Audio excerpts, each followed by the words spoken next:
session shortly. May I request everyone to kindly settle down, please, and put your mobile phones to either airplane mode or silent mode.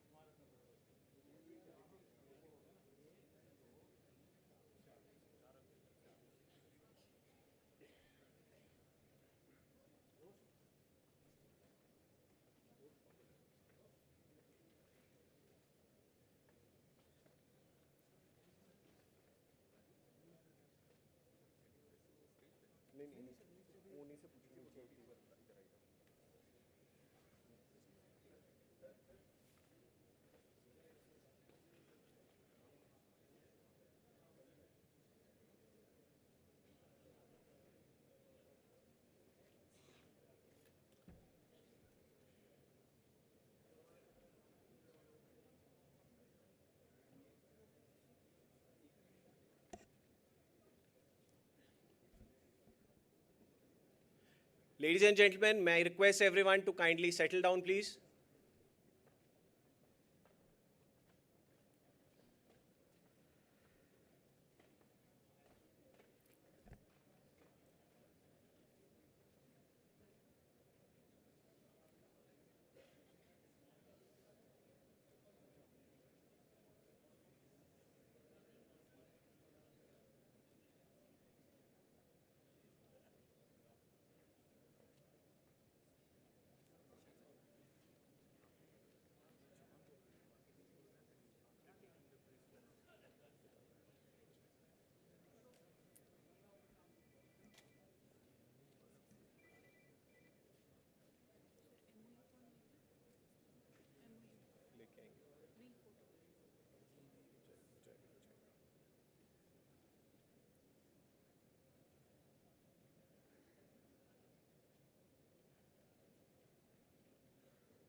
Ladies and gentlemen, we shall be commencing the inaugural session shortly.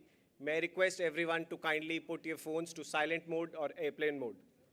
Before we begin the inaugural session, let us go through the program of the seminar scheduled over the next 2 days. The seminar has already kick-started with the inauguration of the exhibition in the forenoon session today. We begin the inaugural session at 1500 hours, followed by an interactive session on innovation and self-reliance. The chief guest, Honorable Raksha Mantri, shall be arriving at 1600 hours, and the plenary session in the august presence of the chief guest is scheduled till 1700 hours. The key events are as shown on the screen.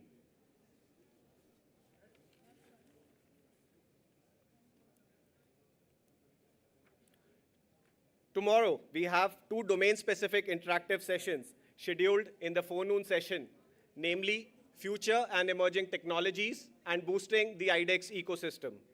This will be followed by a dedicated session in the afternoon for the industry interaction with venture capitalists, scheduled at the exhibition hall.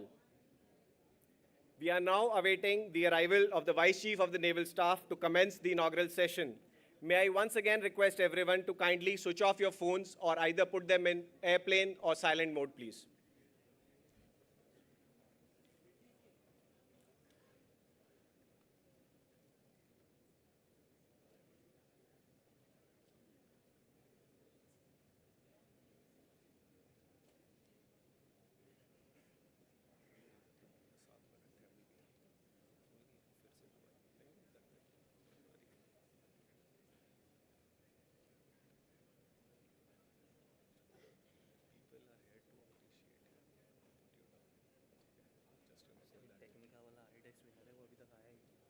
Number दूं?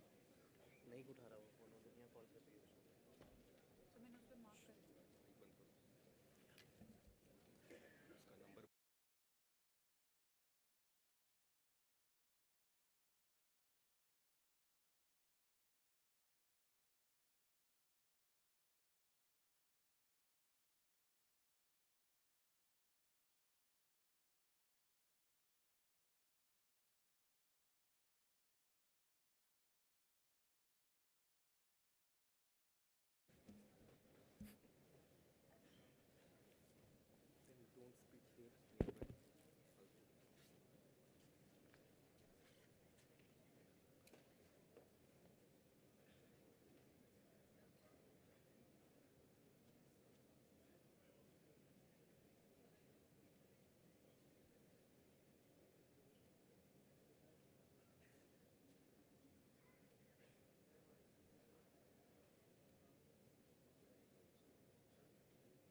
Good afternoon, ladies and gentlemen.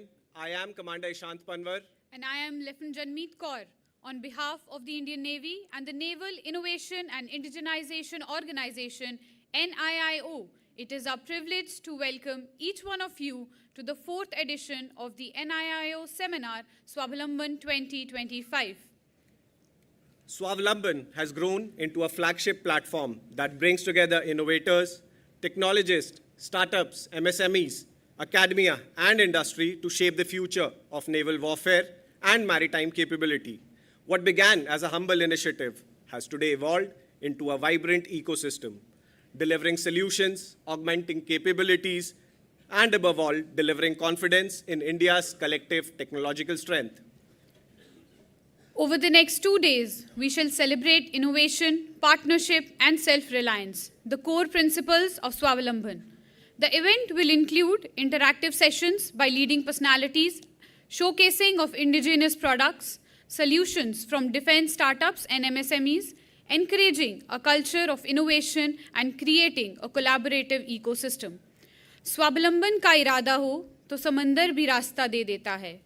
अपने बल पर चलने वाला हर कदम देश को और मजबूत बना देता है. स्वावलंबन 2025 is not just an event. It is a movement that strengthens our resolve to build, design, and deliver for our nation. Ladies and gentlemen, to formally commence the SWAVLAMBAN 2025 seminar, it is our honor to invite Vice Admiral Sanjay Vatsayan, AVSM NM, Vice Chief of the Naval Staff, to kindly deliver the inaugural address.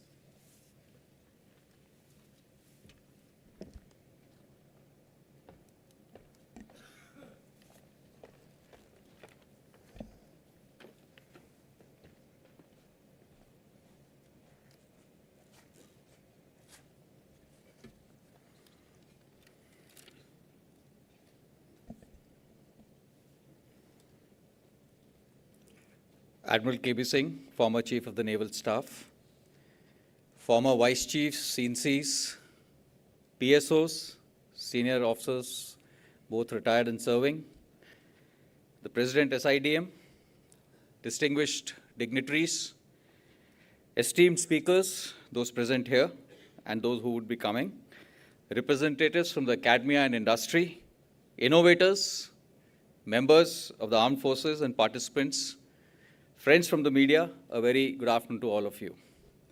It's indeed a great privilege for me to be standing here in front of all of you to deliver the keynote address for the Naval Innovation and Indigenization Organization Seminar, SWAVLAMBAN, the flagship event of the Indian Navy. The seminar is being conducted in association with the Defense Innovation Organization, Society of Indian Defense Manufacturers, and most importantly, our partners in the startup and the MSME community.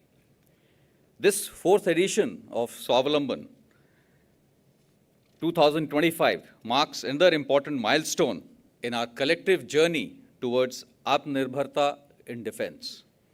Since the launch of NIIO in August 2022, we have come a long way.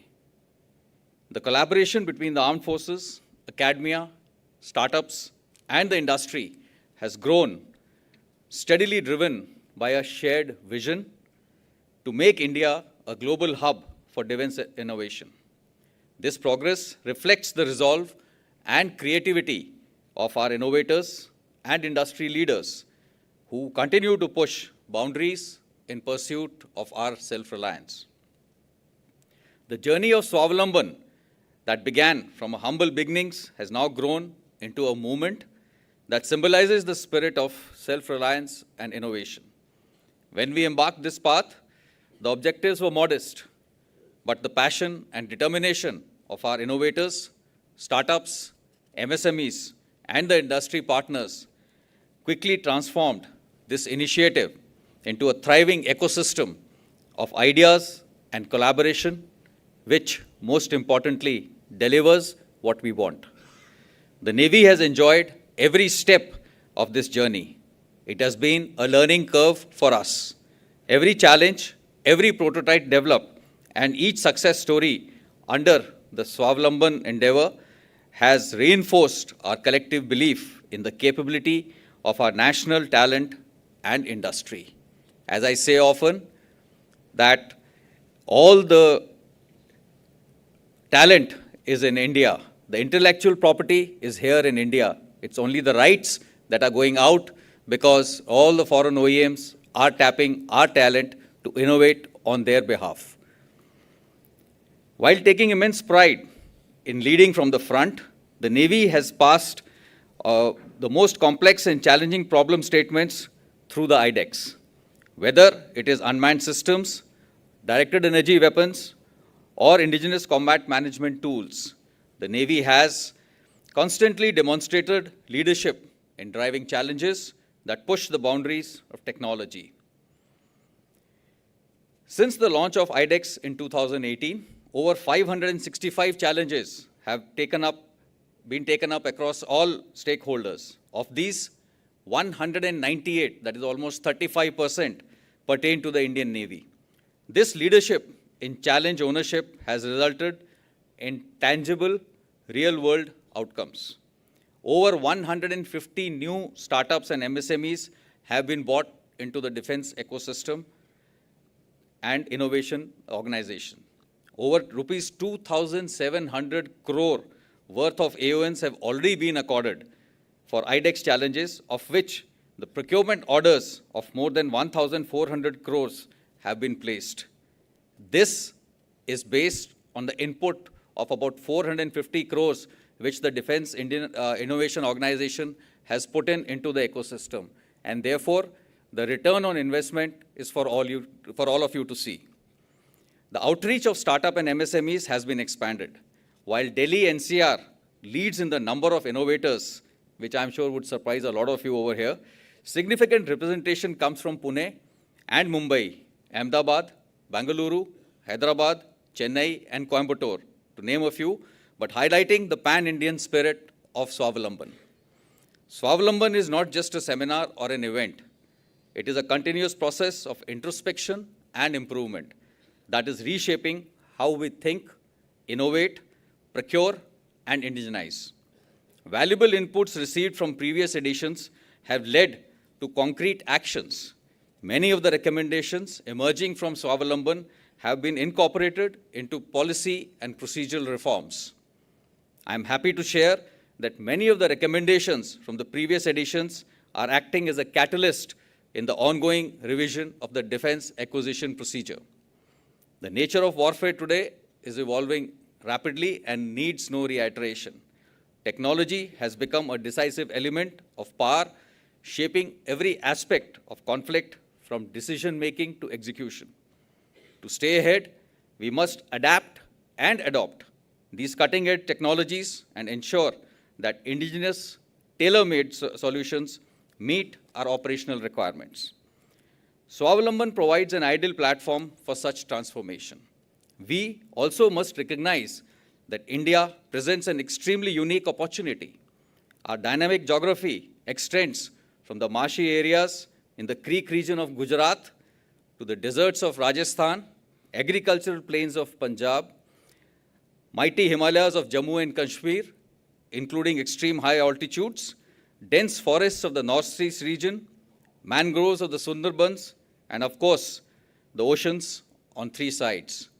Therefore, one must recognize that there is no terrain left in the world that, if any weapon which is designed and produced for the Indian Armed Forces cannot be used anywhere else in the world. And that should be our USP. The fireside chat and interactive sessions planned over today and tomorrow would explore key themes like building an indigenous defense ecosystem, future warfare and emerging technologies, and boosting the IDEX ecosystem. These deliberations will bring together brilliant minds from the defense industry, academia, and startups, combining experience, expertise with innovation. A special focus will be on the challenges and opportunities faced by MSMEs and startups. Access to funding, incubation support, and nurture a culture of entrepreneurship within the defense sector. We encourage open interaction and exchange of ideas, ensuring every session leads to practical outcomes that advance our national goals of Atmanirbharta.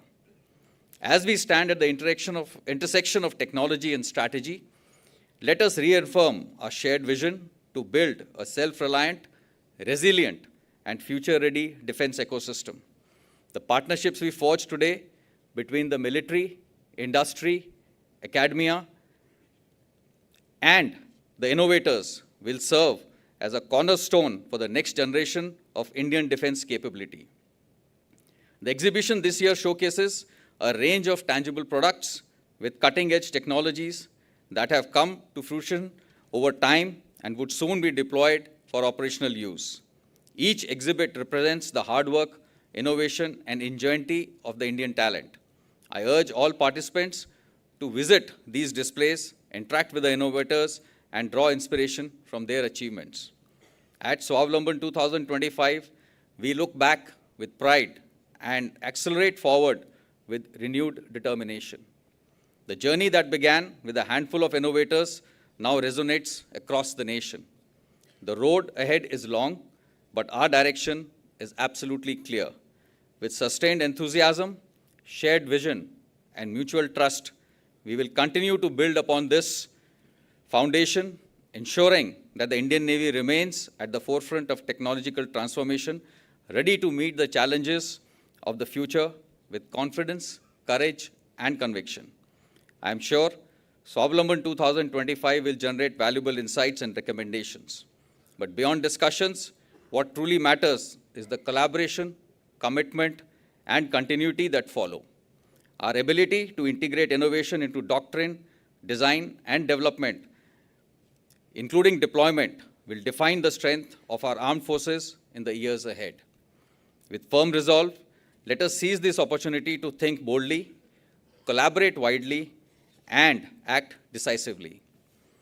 The ideas and innovators presented here will shape not just the future of our Navy, but also the technological destiny of our nation. Thank you. Jai Hind, Samna Varna.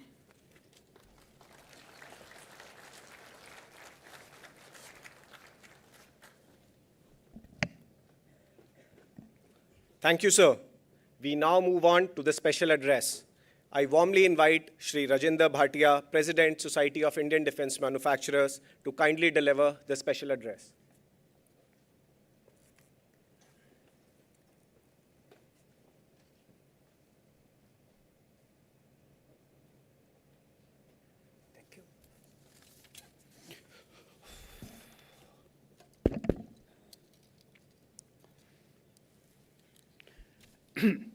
Admiral K.B. Singh,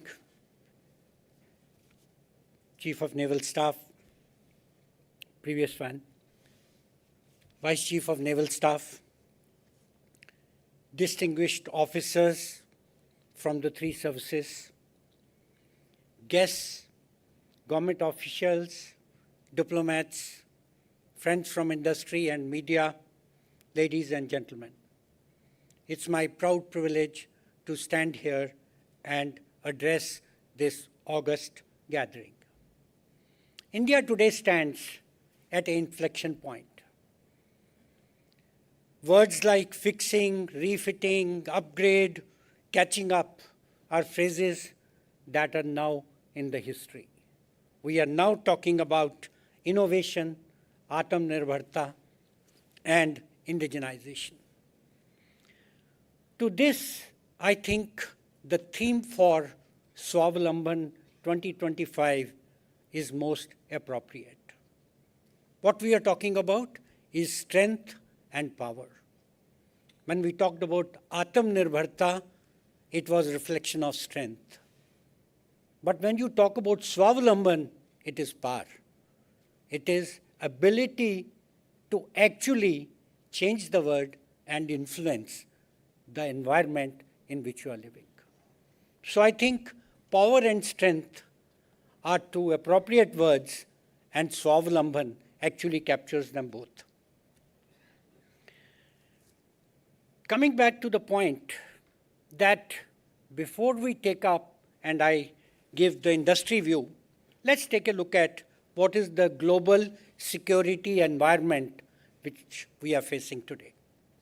There are four elements which are very evident in what's happening. The first is technology and the competitive landscape has shifted radically along many dimensions. The second is change is accelerating at an unprecedented pace. In a unipolar world, supremacy is being challenged. And to sum it up, we have entered an unknown territory. In the unknown territory, and if India desires to occupy its rightful place in the Committee of Nations, only the strength and power will be giving it its rightful place. Looking closer home, before we discuss what we can do to make this nation strong and powerful, let's take a look at what is the market and its dynamics. If you take a look, today India's budget, defense budget, revolves around $75 billion US. If you take a look at our acquisition budget, maybe about $20 billion. For a $4 trillion economy and for a global arms industry of nearly $2 trillion, all these figures look rather small. But if you take a look at the rate with which we are growing, it will make a significantly different reading. We have been growing for the last 23 years at 9% year on year, which means we actually double our expenditure every 6 to 7 years. So take a look, simple calculation. By 2047, this figure will be 7 times the figure which we are looking at, even if we continue to grow at 6 to 7% in real terms and 8 to 9% in nominal terms. Now take a look at this figure, and it looks huge. $400 billion of defense budget with acquisition budget nearly 7 times of 20 billion, about $150 billion. So that is the kind of market size which is in front of us. Now to address this market size and to make this country strong and powerful, you need a military industrial complex, or what we call defense industrial base. And what are the 3 fundamentals of a defense industrial base? The first one is the market. I gave you the figures. It's a phenomenal figure. The second would be the manufacturing capability, and third would be the technology. Let's take a look at market is large, just indicated that. Manufacturing, it's very, fancy, but it is also taken with much greater authenticity when you quote a US report. US Council of Competitiveness for 5 last reports have indicated that in high-tech manufacturing, India is among the top 4 countries in the world. So really, manufacturing of high technology is not a big deal for the country. So where do we lack? And probably the third point, third apex of the triangle, which is technology, is where we are probably lacking behind. So how do we go about developing, evolving technology? And the biggest issue in technology is we do not know what the future holds. In fact, somebody said, if you really want to know what the future is, the best is to invent that future. So if you have to invent that future and go there, then we need to know how to develop that technology. The best quote on technology I heard was, it said, the technology is like a steamroller. And if you are not part of the steamroller, then you are part of the road on which this steamroller is going on. That is actually the armed forces have faced that. If you do not have that technology, you are probably the one who's facing that. So if you have to go about developing this, we need to have financial wherewithal. Take a look at our expenditure on defense R&D, and the figure comes to 5.1% of the total defense budget, approximately 26,000 crores. But the sad part is 13,000 crores out of this is for administrative expenses. Only 13,000 crores go for actual research and development. If you take a look at globally, all the developed nations are roughly between 10 to 15% of their defense budget, which goes towards technology development. We need to change that. We did hear our Raksha Mantri say that we should be raising this R&D development to maybe 10% in the next few years, but we need to have an action plan to do this. Till the time we cannot and will not be able to bring it to double digit, the growth in technology would not be at the pace which we want. The second and the most interesting point in any innovation is how do we handle failures. 82% of brilliant, breakthrough, innovative ideas are going to fail. Only 18% are going to succeed. How we handle those 82% of the failures is going to decide how many people come forward and start doing that. Let me now just give you, of course, we keep talking about all the negative parts. Let's just take a look at the little positive part. India today is the third largest startup center in the world.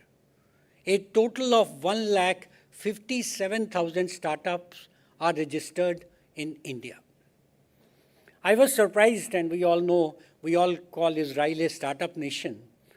Israel has roughly, with a very small population of 7 million people, 4,000 startups, which approximately come down to about 30 startups for 100,000 people.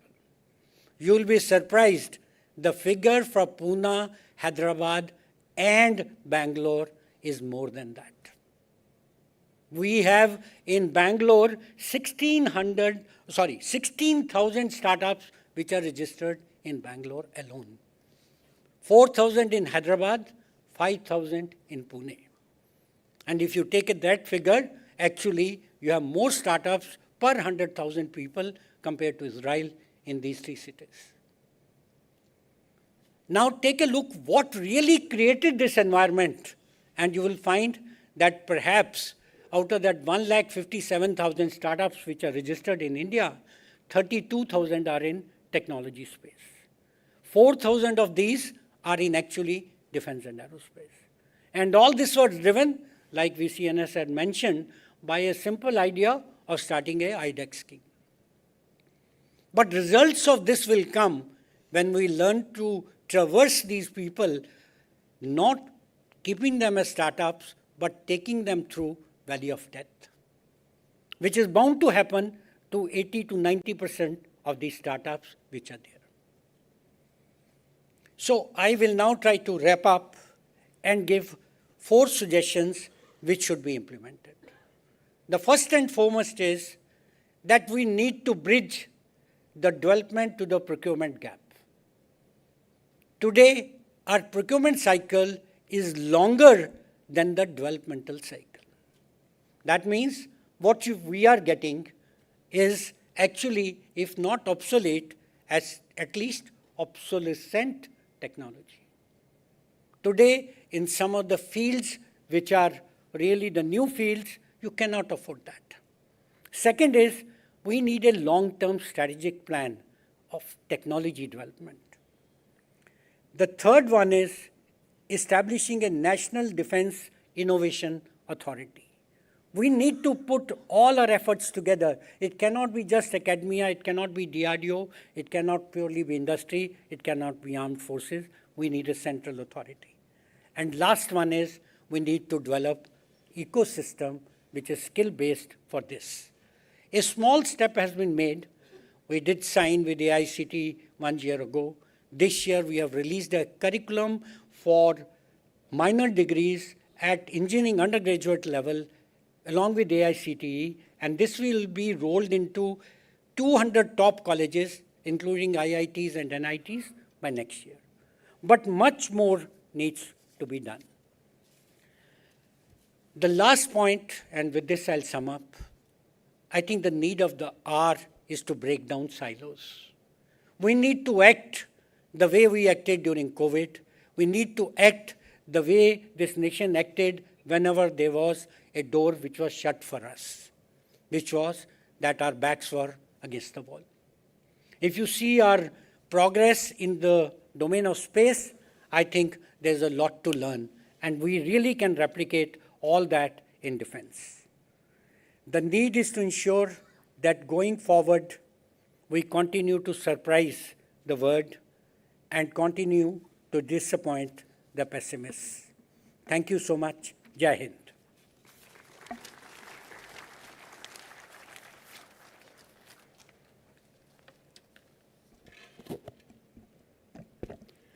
Thank you, sir, for your inspiring words.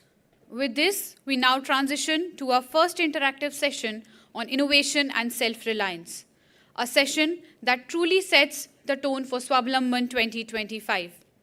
The panelists joining us today are eminent personalities and visionaries in their respective domains.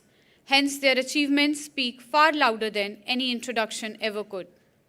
All of them are subject matter experts. Therefore, I'll keep their introduction brief and to the point. Today's panel brings together 4 distinguished individuals representing a perfect blend of strategy, economics, technology, and entrepreneurship, the 4 pillars of SWAVLAMBAN. I would like to request the audience to please put your hands together and welcome our esteemed panelists for this session on stage as I introduce them. Our first panelist and the moderator for this session is Vice Admiral Pradeep Chauhan, AVSM and Bar VSM. Director General of National Maritime Foundation, he has had an illustrious 4-decade-long career in the executive branch of Indian Navy. during the course of which he has been decorated thrice by the Honorable President of India. A prolific writer with over 100 published articles, a respected advisor, and a fellow across think tanks. His contribution continues to shape India's maritime thoughts. Our second panelist is Mr. Sanjeev Sanyal, member of Prime Minister's Economic Council with the rank of Secretary to the Government of India. He previously served as the Principal Economic Advisor to the Finance Minister for 5 years and has represented India at many global platforms. He is also the author of the well-known book, The Incredible History of the Indian Ocean, a work widely appreciated for its depth and research. He is also the driving force behind the iconic Stitch Ship project, a landmark effort to recreate India's ancient going tradition. Our third panelist for the session is Mr. Srinath Ravichandran, a Wall Street trader turned aerospace engineer with over 18 years of experience across engineering, finance, and project management. Deeply passionate about space, he co-founded Agnikul Cosmos, with the vision that going to space should not be the hardest part of living and working from space. Under his leadership, Agnikul Cosmos has achieved a historic milestone by launching the world's first single-piece 3D printed engine-driven launch vehicle from India's first and only launch pad. Our fourth panelist is Mr. Ashish Kacholia, one of India's respected equity investors, widely known for building high-quality portfolios and identifying rising small and mid-cap companies long before they become market leaders. He began his career as a research analyst and later worked in investment banking.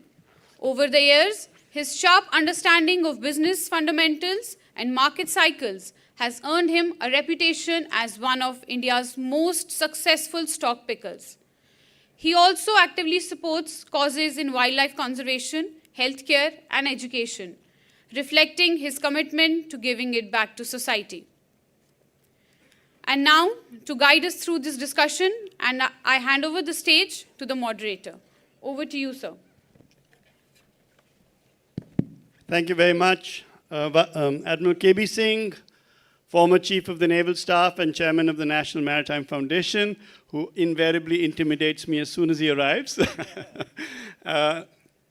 Vice Chief of the Naval Staff, Deputy Chief of the Naval Staff, flag officers, my esteemed co-panelists, ladies and gentlemen, good afternoon. And without wasting any time, I thought I would set the ground rules for this panel discussion in two fashions. One is the basic administration. So we have about 50 minutes in which to conclude the session.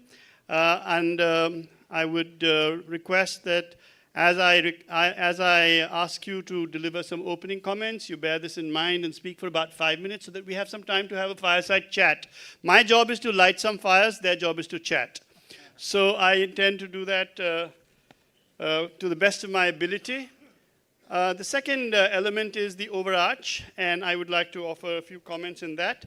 My co-panelists are extraordinarily distinguished, as the MC has already enunciated. I have spent more than 1 hour just today listening to Srinath talking on video. And I, of course, spent many hours listening to Sanjeev. I think that Ashish is not known as the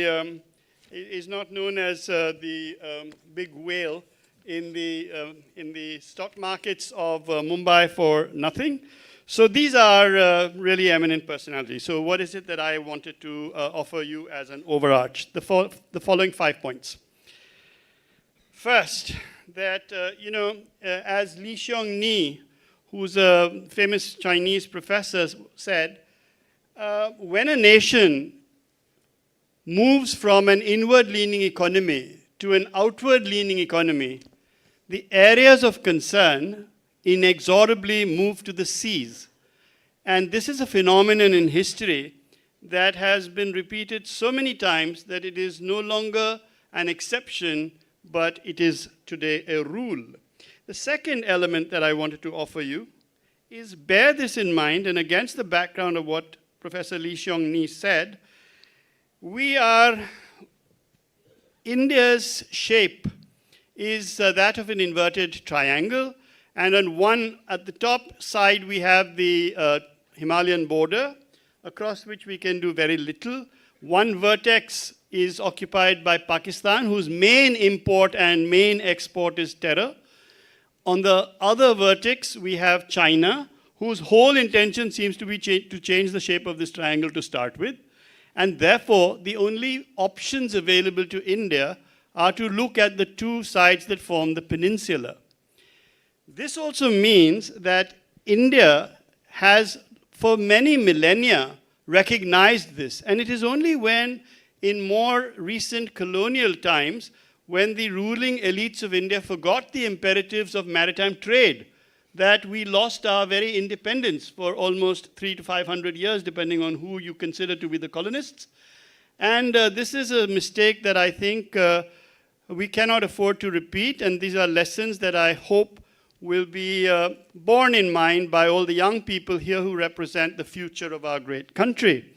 The third thing I wanted to emphasize is that since 95% of our trade by volume, and some 68% by value flows over the seas, to all intents and purposes, India is an island nation. Now the question is, in this island nation, why do we have such few islanders? Why has the islandic thought been throttled so effectively that it is only now that there is a concerted effort to break free of landlocked thinking?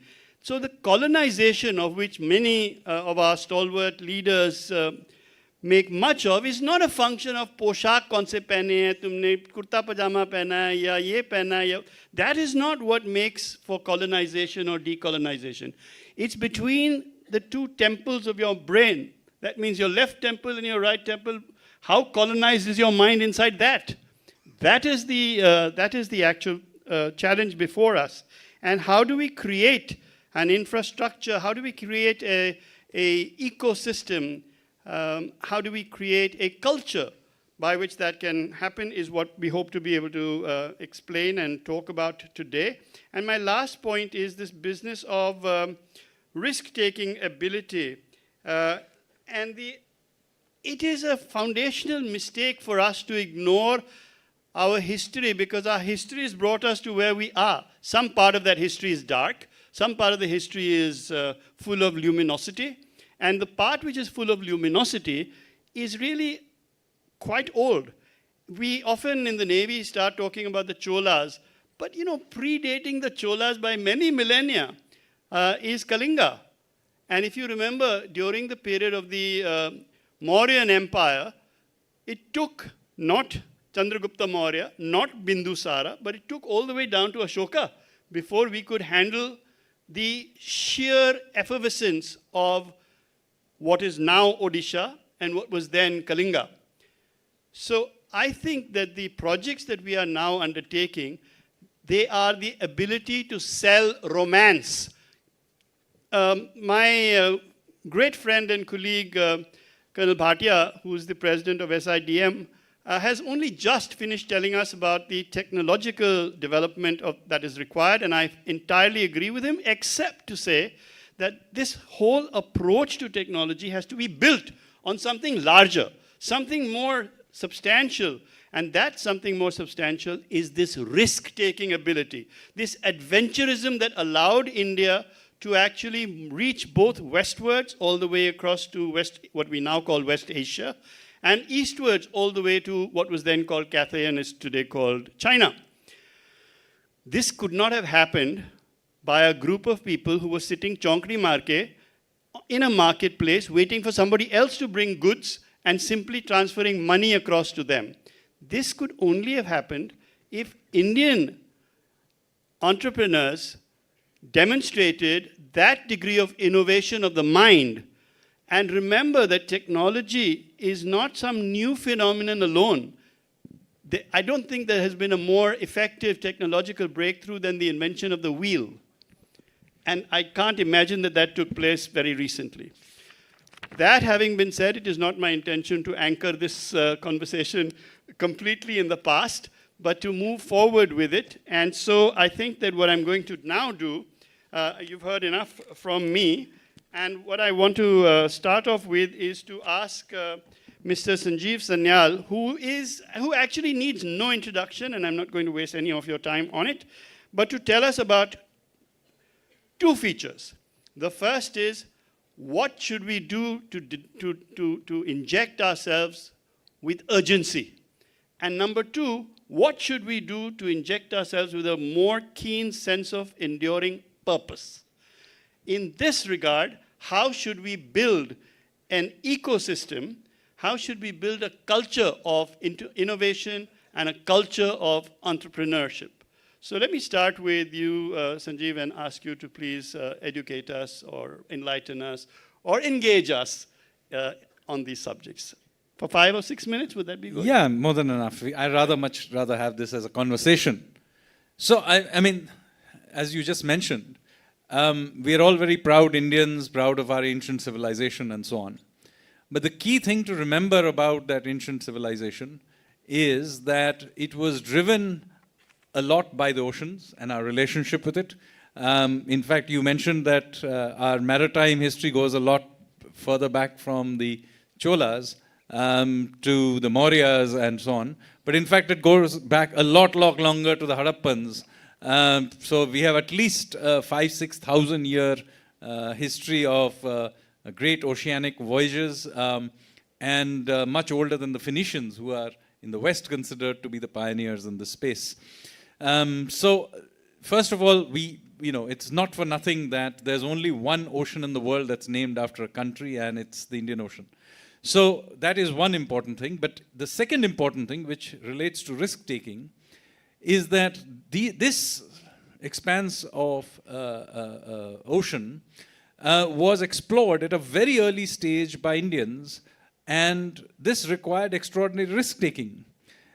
So we were sailing these ships. There is a good reason why there's a whole country named after India called Indonesia, or there is Singapore, Singapura, and so on. And you find Korean history beginning with the marriage of a local prince to a princess from Ayodhya. All of this was done by ocean. But this attitude of risk-taking, unfortunately, at some point in our history we lost. Indeed, after the Cholas, we began to fear the seas and imposed on ourselves the idea that crossing the seas was somehow not a good thing to do. And it didn't protect us at all. What happened instead is that those very oceans ferried across people from very far away who came, and ultimately in different waves. People forget the Portuguese, then the French, and of course ultimately the British. They came and colonized us. They colonized us from the oceans, which was once, in fact, our strength. So the first thing to do is to actually reignite in our own imagination an idea of the oceans as something that we explore and we are not afraid of, and have a risk-taking, exploring, adventurous idea and worldview. And so one of the projects that I have engaged personally on this is to build a ship from the Gupta period, a 1600-year-old designed ship called, now that ship is in the water. It's now part of the Navy fleet, as many of you will know. It's called INSV Kaundinya. We are currently attempting to learn how to sail it. Do remember, there's no living person who knows how to sail these ships. But hopefully end of December, we will sail it to Oman. So it'll include 15 expert Navy sailors and one random economist who will attempt to make this crossing. And if that is successful, following year this time, we will attempt to sail it from Kalinga to Bali. So 2 voyages planned for it, and after which the ship will be put on display in the Lothal Maritime Museum. So one is to simply tell the story. You will also be interested in finding out that I am actually right now rewriting all the social science textbooks of NCERT, which includes both the economics and the history parts. And believe you me, it will have a lot of military history and specifically naval history and oceanic maritime history included in it for the very first time. So those of you who have studied history growing up in India, none of you will probably have read about, other than maybe one line on the Chola raids on Southeast Asia, nothing on our maritime history. Well, the new generation of history books will be full of it. Bravo. And it's not just about the voyage. You see, there's an entire ecosystem that backs this up. People forget that our economic system was based on corporatized guilds. And these corporatized guilds were basically producing almost on an industrial scale products like metallurgical products, cloth, and so on. Spices were in fact not so much an Indian product, except black pepper. Most of the spices were actually imported by Indians from Indonesia and then sold on to the Europeans and Arabs. So anyway, these huge corporatized guilds which had their own navies. So when the Cholas raided Southeast Asia, they didn't rely on the Royal Navy. They were doing it on the basis of the navies of the corporatized guilds, which already had navies. And who was financing these great voyages? It was the temples. That's why there was so much gold in the temples. You see, the temples functioned as banks and venture capital funds that were funding. So all of this history has to be retaught to young Indians so that they know this. Now, in this context, let me bring you more to the present. This ancient India was successful because it was able to do these risky things. Crossing the oceans on a small stitch ship is a risky thing, especially when you have no idea where on earth you will land up on the other side. And that spirit has to be there in our innovation and indigenization program that we are trying to do today. As the previous speaker has just mentioned, the very nature of risk-taking is that most of it will fail. And you should, roughly speaking, have an 80-20 rule. Only 20% of the innovations made will succeed. Now, if we have a very sarkari attitude towards how innovation is made, we're never going to innovate. That is not innovation at all. If you have a hit rate of 80% in your innovation, that just means that you did not stretch the system enough. So when anybody comes and says, oh, I have a 80% hit rate, it just means you did not try hard enough. You weren't innovating enough. So we need to, first of all, create a culture. And this has to be a national culture.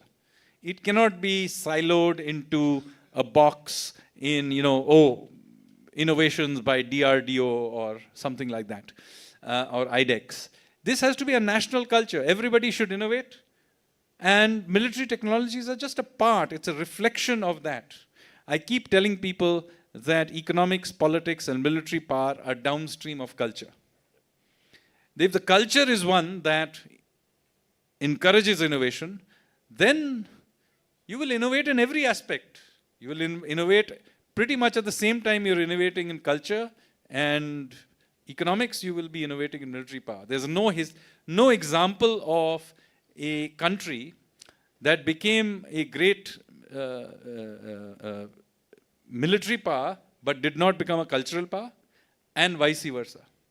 It has to be remembered that a library that does not have an army is almost certainly going to be ultimately burnt down. Our own history, the history of Nalanda, tells you that. So we need to innovate as a nation and a wider culture. And occasionally things will go wrong, as indeed happened very recently with our aircraft. They just crashed in Dubai, sadly. Tragic accident. But the fact of the matter is, you go back and look at the history of innovations. Europe, the rise of Europe started with Spain and Portugal. And you go back and look at the history of their explorations.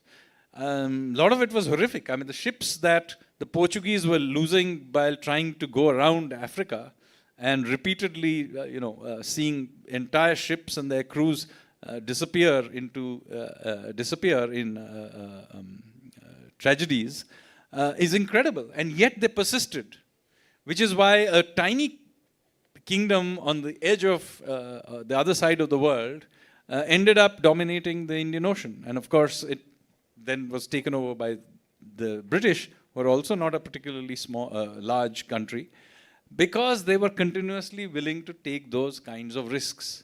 Now, if we have pretensions of being a great power, and we should have one, then we should also have an attitude where we should plug forward irrespective of the losses we take along the way. Because some part of innovation and indigenization means that we will make mistakes and we will stretch as we stretch the technology. And so, sad as this recent incident may have been, let me be clear, we should not be put off by it. No. And we should continue. But it also means, indigenization also means that we do not get stuck in the ambassador car syndrome. Indigenization does not mean shoddy products. Yeah. Occasionally, we may have to be okay with 80% of the product, but let's be all very clear, it's only the first generation. By the third generation, it should be 100% of the product.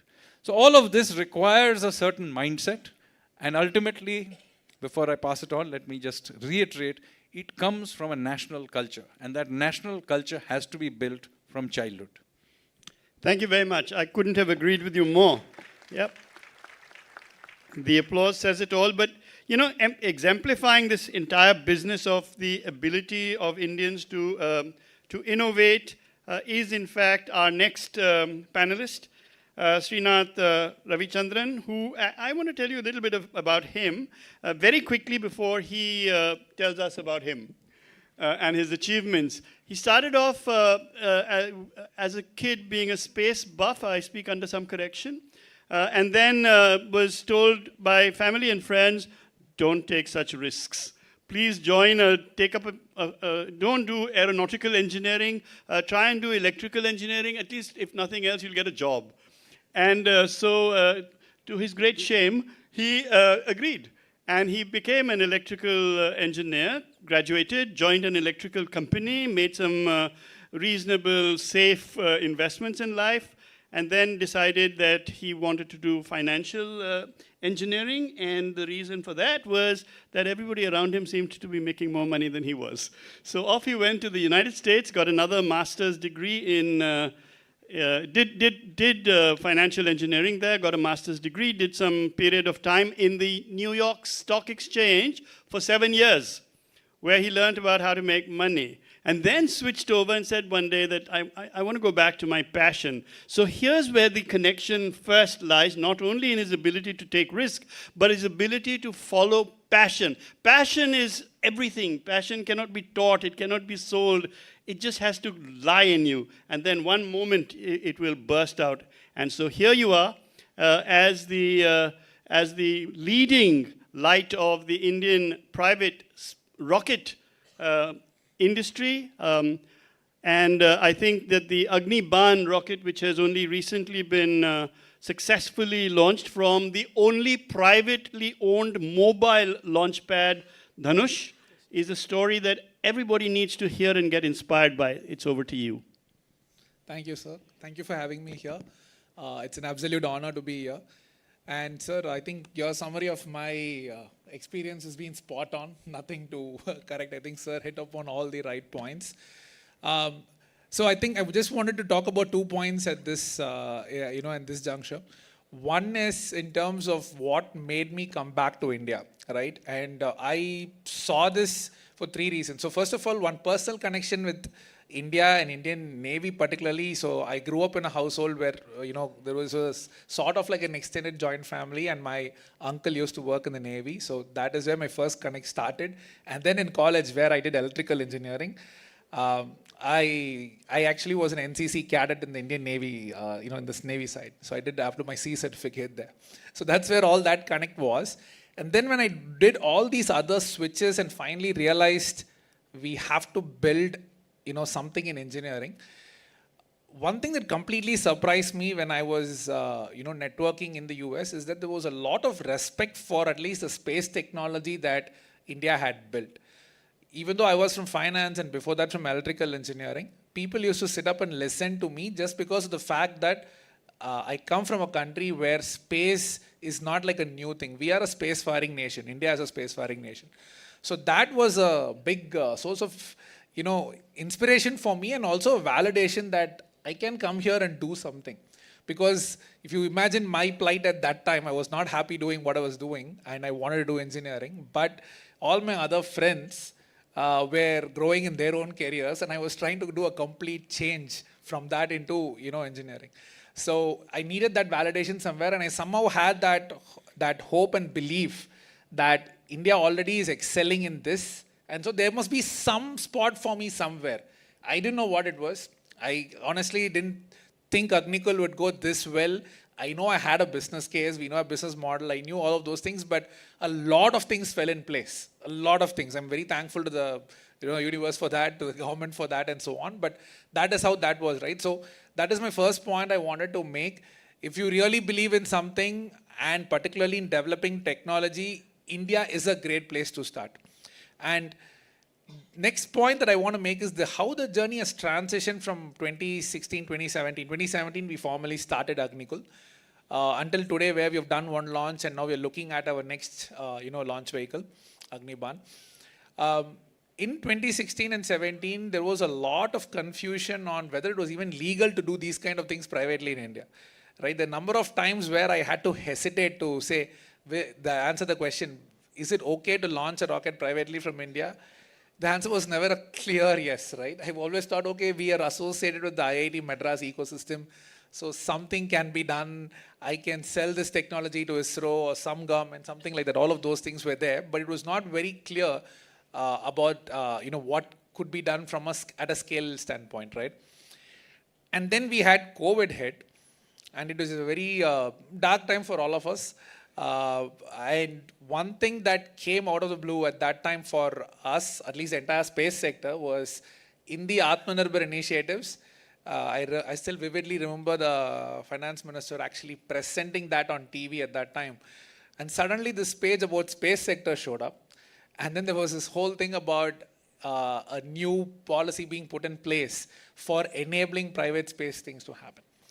Now, more than the aspect of private space getting enabled, that actually further strengthened my belief that India is actually getting to a point where these kind of initiatives are now coming.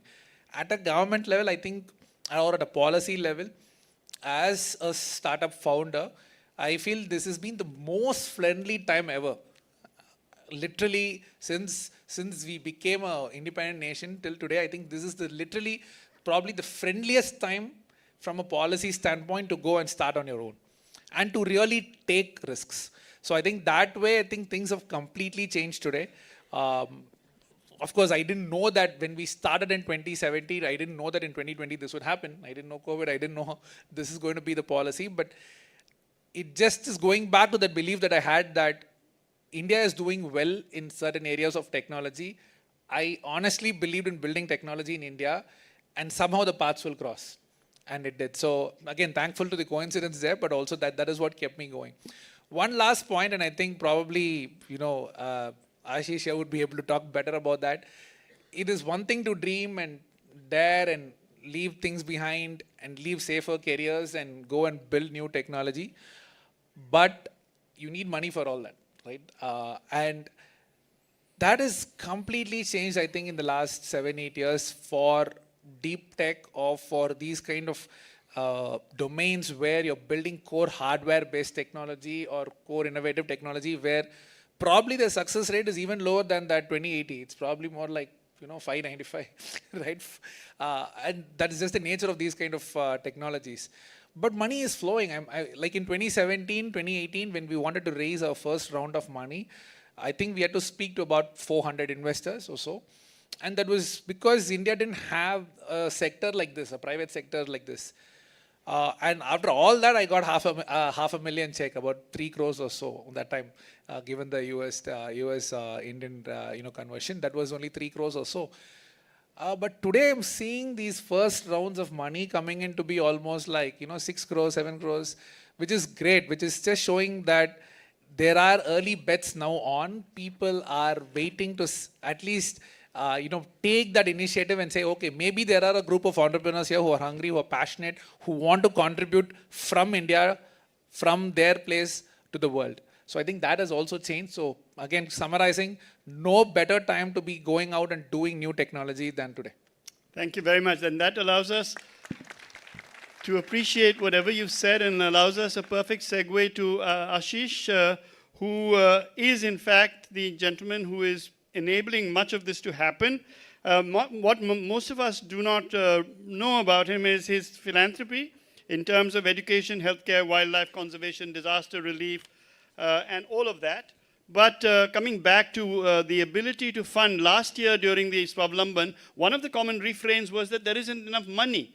And I was delighted to, while I was reading up on Ashish's sterling career, to see that, X-D-Links, for example, Space Labs, raised $7 million in seed funding in a round led by him. So I entirely agree with what you've just said. And now to tell us the story more vividly as to how we will fund the growing defense startup ecosystem in India, Ashish.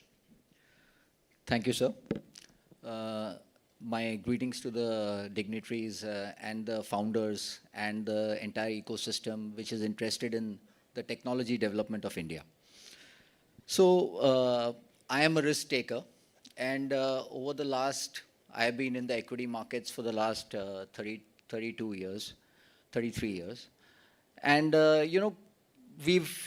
I have always been taught that the role model was Warren Buffett, compounding, and, you kind of have to make those steady investments over the years, which compound and then they become big. And I followed that for a large chunk of my life. I went bankrupt a couple of times somewhere along the way. But there was always enough in the Indian ecosystem that for a risk-taking investor, there was always a better ship coming along. So at some point of time, there was the tech boom or the Y2K boom, in the late 1990s or the early 2000s. That was followed by a bust. After that, there was a PSU boom, Bharat Electronics, Bharat Dynamics, Container Corporation, the entire Indian PSU pack. It used to trade for pennies on the dollar, It was absolutely going very cheap. That sector made money. Then there was a 2008 bust. After that 2008 bust, again 2010, 12, then there was another round of consumer-led automotive companies came up, Maruti got listed. So India has always had some amount of tailwind for investors who are willing to take risks and kind of ride the boom. And this has brought me to a very interesting point of time in my life. Last couple of years, I was kind of wondering what I should do next, having made a decent amount of capital for myself, doing all these listed investments. So I set out on a path that I'm going to take extraordinary risks. I'm going to take bets which, are kind of little different or a little more risky, unlisted companies, early stage, pre-series, seed stage, pre-series A, series A, all kinds of series. Now venture capitalists have a lot of these terms.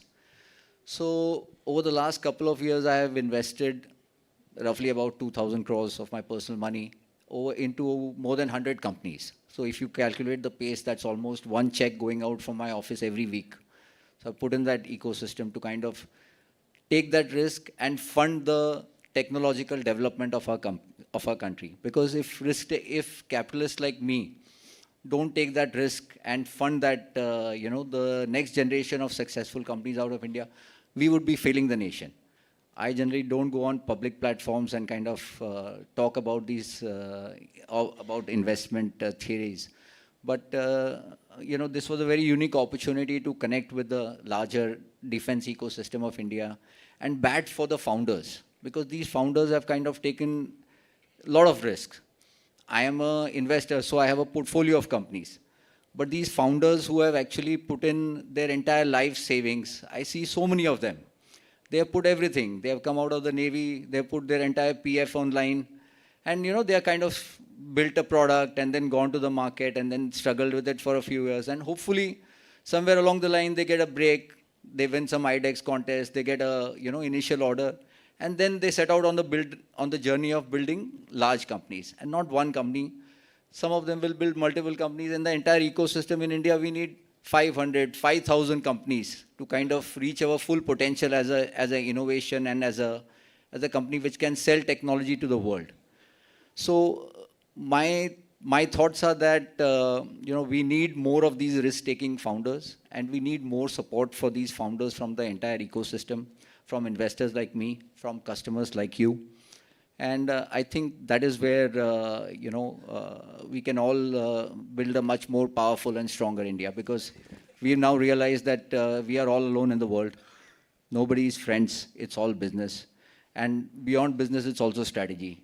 Companies may have business interests, but if their strategy dictates that we should not get the technology, then we'll not get it. And unless we kind of take the short-term pain, I'm sure that the armed forces feel that Indian technology comes late, it's not up to the mark, it's so much easier to buy technology from overseas.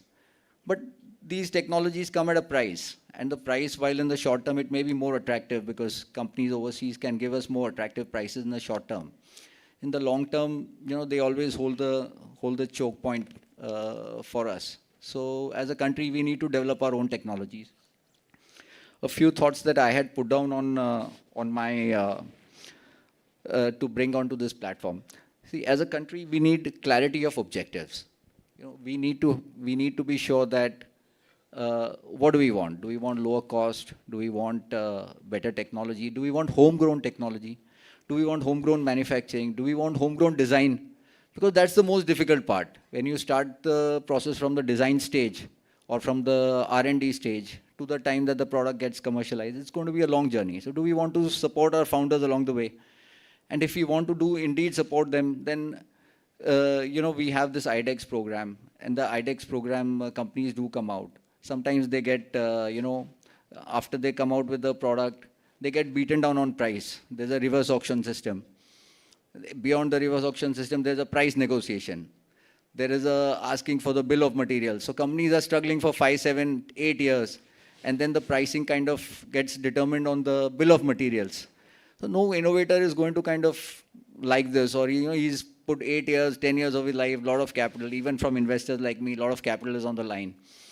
So we need a fairer system for treating of these founders. I am unabashedly batting for the founders, because that's my role as an investor and as a friend of these founders. Some of the other points that I just wanted to bring out was, as an investor community, there are several. I am, of course, a risk taker, but there are so many like me. Family offices today have a lot of funds to invest. We have a lot of options to invest. We can invest in health tech, consumer tech. There are so many options that we have, or retailing. We have so many options. So to make the investment into defense tech attractive, we need predictability. We need visibility. That visibility can come from, if there is a IDEX winning company, and, suppose I go and meet that founder, I need to be able to size the market. Ye opportunity kitni badi hai? What can be the scale of that opportunity? And how to reach across to the right people on the customer side. So it's very difficult. Sometimes these systems, of course, their national strategic imperatives are there. But if, the authorities can consider kind of opening up windows for where there are serious investors into these IDEX winning companies, then we are able to get some sense of the size of the market, how's the company doing, and even along the journey when they are doing the development phase, how successful is that company turning out to be. Some visibility into the genuineness and the success of these companies. Like, for instance, right now, we've had Operation Sindoor. Now, if, from my experience, every founder whom I meet says that my product has been used successfully in Operation Sindoor, So it's very difficult for us to kind of figure out the reality from the haze. So that's one point. Then the other question is that of the fostering the development. So yeah, the guy's got the order, he's gone out, he's delivered a product. After that, the acceptance testings are very, very long. Payment cycles are very long. So while, of course, the armed forces would have their own requirements for this thing, but some kind of a little bit of a generosity, support, hand-holding, even the inspections when they happen, rather than just being, no, then the guy doesn't know what to do. Some kind of facilitation along the way. So some kind of little bit more love shown to the founders from the authorities. I mean, that would really go a long way in terms of genuinely helping the founders collect their money. When that money gets collected, profits are generated, that profits are going to go right back into developing the business. So more profits going into the business means more innovation, more R&D investment.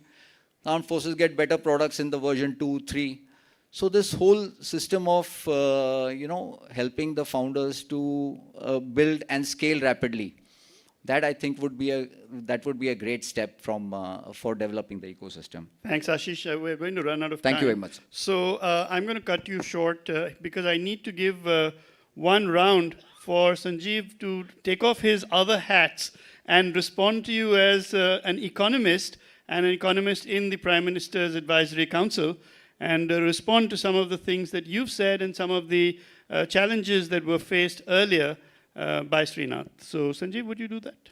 Yeah, I mean, many of the things he mentioned, by the way, are not just true of defense-related innovation and startups. They go across the entire spectrum. And, 3 decades after we liberalized the economy, the general culture till maybe 7-8 years ago was still in the bureaucracy not conducive to the kind of risk-taking that they want. But as you heard, it began to change. And I was, in fact, in the finance ministry as principal economic advisor, and part of many of those efforts that happened at that time, including liberalizing the space sector. But you will remember at roughly the same time, we liberalized the drone sector, we liberalized the geospatial sector. And each one of those opening ups, there were arguments made about why it should not be done. But we pushed through, and many of these sectors have now generated some extraordinary innovators. We also removed a lot of irritants, like, for example, the angel tax issue, which also was there. So, as a policymaker, we have made a lot of effort to try and get rid of these irritants. Again, as I said, it requires a culture change. You can have as many arguments if you want, but if the dominant culture in society and also within the bureaucracy is that, these things should be regulated, and, somebody who takes a risk and fails is somehow morally a reprehensible person, then you cannot do this. So a lot of change has happened, and in things which you may think are nothing to do with defense, but let me tell you one important change, the way we cleaned up the banks. Now, the way the banks were cleaned up, if you will remember, about a decade ago, our banks were basically bust.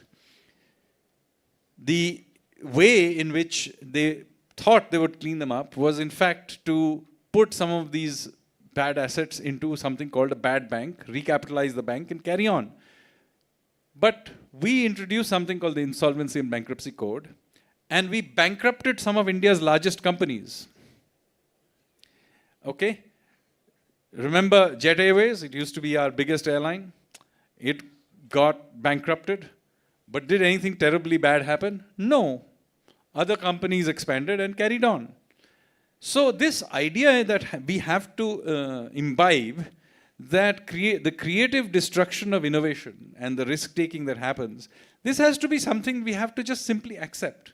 And a lot of it will go wrong, but unfortunately in government, the way bureaucracies are set up is that it has to be done either by precedent or some file has to justify something. Now, you can never do something new if it is going to be justified by precedent, by definition. So, so therefore, I have always been of the view that you've got to begin to open things up, make it easier for people to take these big innovations. But of course, the good news is that we have, from the very top of the political establishment, support for doing a lot of these things. It would simply not be possible. You can have the odd technocrat like myself in the system. And by the way, I'm also from your world. I'm also a financial markets guy. I spent 22 years in financial markets. To be able to come and begin to push against this system, I can only do it because I have the support from the very top of the political establishment to challenge these things. I mean, many of the meetings in which some of those reforms were done were very tense. Some of them happened, thankfully, over Zoom because it was during COVID.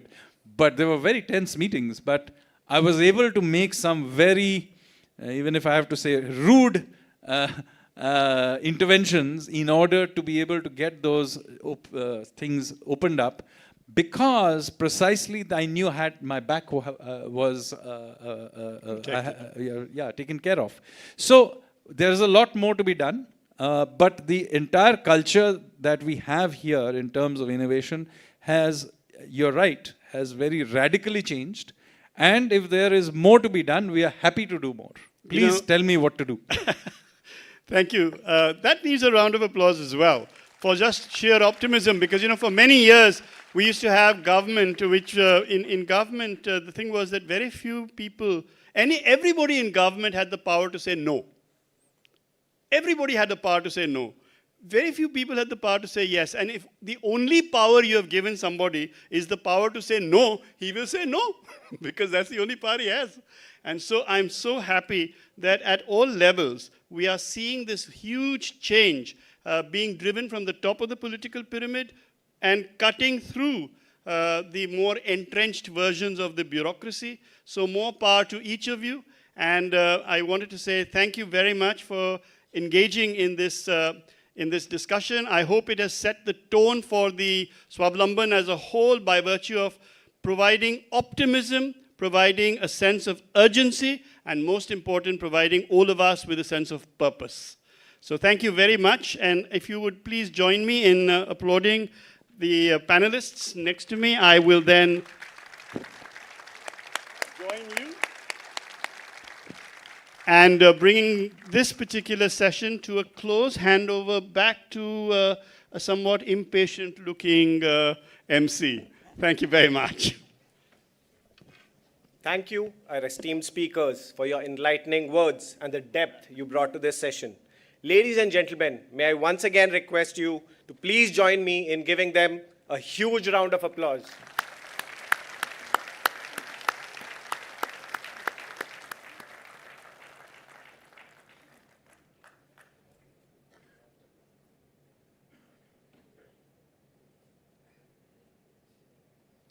May I now request our distinguished speakers to kindly take their seats in the audience. Thank you.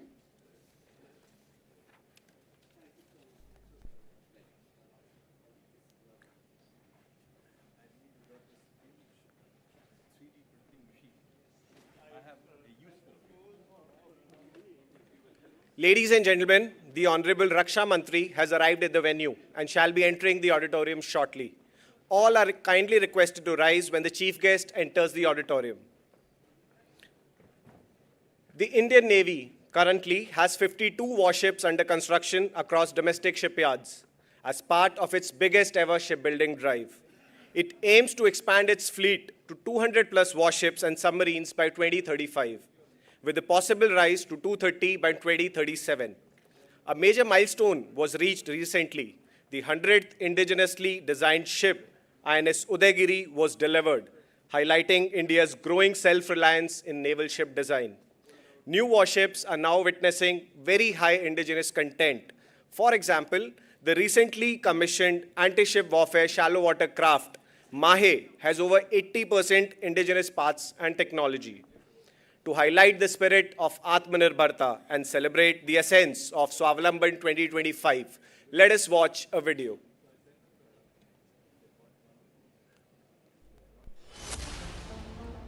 When the sun rises over our seas, it shines upon a nation that builds its own destiny. A nation driven by innovation, anchored in self-reliance, and powered by the courage of its creators. Today, that spirit sets sail once again. This is the dawn of SWAVLAMBAN 2025. Organized by the Naval Innovation and Indigenization Organization, NIIO, SWAVLAMBAN 2025 is where India's brightest minds gather. Startups, MSMEs and industry leaders to solve real challenges faced at sea. It's a confluence of creativity and courage, where the Navy's needs inspire national innovation. Through initiatives like the IDEX Challenge, the Indian Navy opens new frontiers for innovators across the nation. Ideas nurtured in startups, research hubs, and young minds are transformed into mission-ready technologies. Through close guidance, rigorous testing, and collaboration with NIIO, each innovation realized becomes a capability gained, a stride towards Atmanirbhar Bharat at sea. From fire-resistant gear that saves lives, to autonomous drones that scout the horizon. From underwater sensors to digital command tools, innovation here isn't theoretical, it's operational. Every prototype refined at SWAVLAMBAN finds purpose with the Navy. That's the power of Indian innovation, tested on Indian decks. At SWAVLAMBAN, the Navy doesn't stand apart. It stands beside. Working with the Indian Navy through IDEX has been a wonderful journey. We are very grateful for Ministry of Defence, IDEX, DIO, Indian Army, Indian Navy and Indian Air Force. The Navy's guidance and support have been truly inspiring. We thank you Navy, TDAC and IDEX for giving us opportunity. Every breakthrough here fuels a larger dream. The journey from Atmanirbhar Bharat to Viksit Bharat 2047. SWAVLAMBAN 2025, where India's ideas power her oceans and her oceans power her future.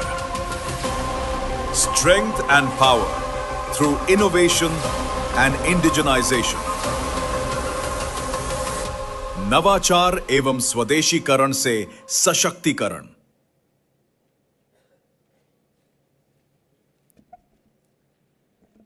Ladies and gentlemen, we are now awaiting the arrival of the chief guest. Let me once again request everyone to kindly rise when the chief guest arrives.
May I request the dignitaries to kindly take their seats on the stage. The RM is about to arrive.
देवियों और सज्जनों, भारत के रक्षा मंत्री श्री राजनाथ सिंह जी,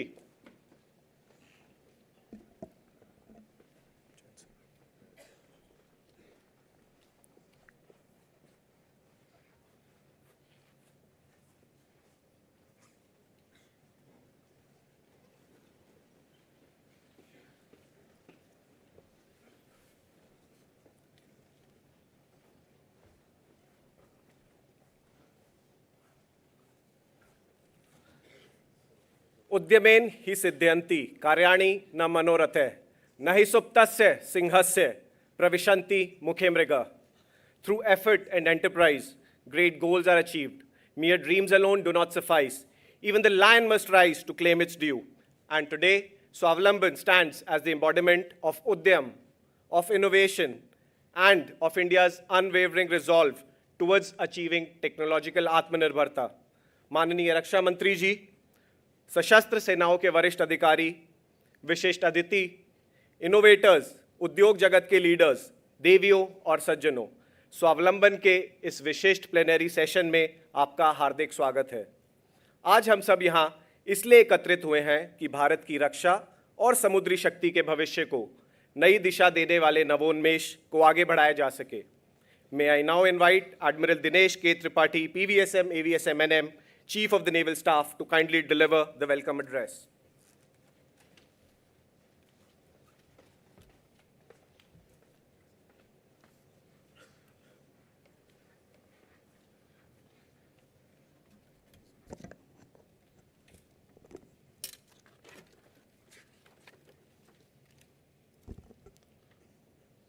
भारत के माननीय रक्षा मंत्री श्री राजनाथ सिंह जी,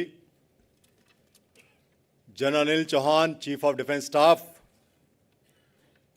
Shri Sameer V Kamat, secretary R&D, Shri Sanjeev Kumar, secretary defence production, vice chief of naval staff and CISC, principal staff officers from all the three services, our former Chief of Naval Staff, Admiral Karamveer Singh, Shri Rajendra Singh Bhatia, President of SIDM, flag officers, both serving and retired, esteemed moderators, panelists, and speakers, distinguished invitees, industry partners, friends from media, ladies and gentlemen, a very good evening to all of you. Today marks a great day for the Navy and the nation's maritime sector in its quest for Atmanirbharta. Some of you would know that this morning we had the Samudra Utkarsh seminar, an event celebrating over 4.5 millennia of India's shipbuilding heritage, hosted by the Department of Defense Production at Bharat Mandapam. And now we move on to the 4th edition of SWAVLAMBAN. The fact that Samudra Utkarsh and SWAVLAMBAN are being held simultaneously is no coincidence. Together, they represent the full spectrum of self-reliance and vision for the Navy and the maritime sector as a whole, from the macro level of shipbuilding and integration to the intricate levels of innovation and indigenization at the systems level. I'm indeed grateful to Honorable Raksha Mantri ji for taking out your time despite your busy schedule and being here with us today, sir. Sir, your continued association with SWAVLAMBAN since its first edition in 2022 is indicative of our national leadership's unwavering focus on Atmanirbharta in defense, and it signals a clear intent that India will create the technology that defends it. So just a few days back, at the Delhi Defense Dialogue, you had said that, and I quote, soldier, scientist, startup, strategist synergy is a must for India to become a technology creator. That synergy between the varied stakeholders who defend, discover, design, and decide is precisely what SWAVLAMBAN seeks to strengthen. With each successive edition, SWAVLAMBAN has grown in scope, scale, and participation, evolving from 800 participants in its maiden edition to an impressive gathering of 3,000 last year.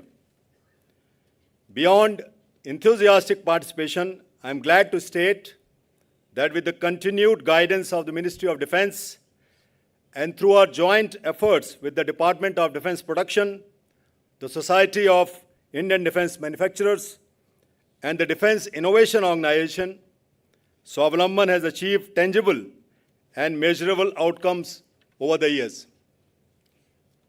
Out of the 565 IDEX challenges announced so far, the Indian Navy owns a significant share of 35%, and SWAVLAMBAN has been central to achieving this.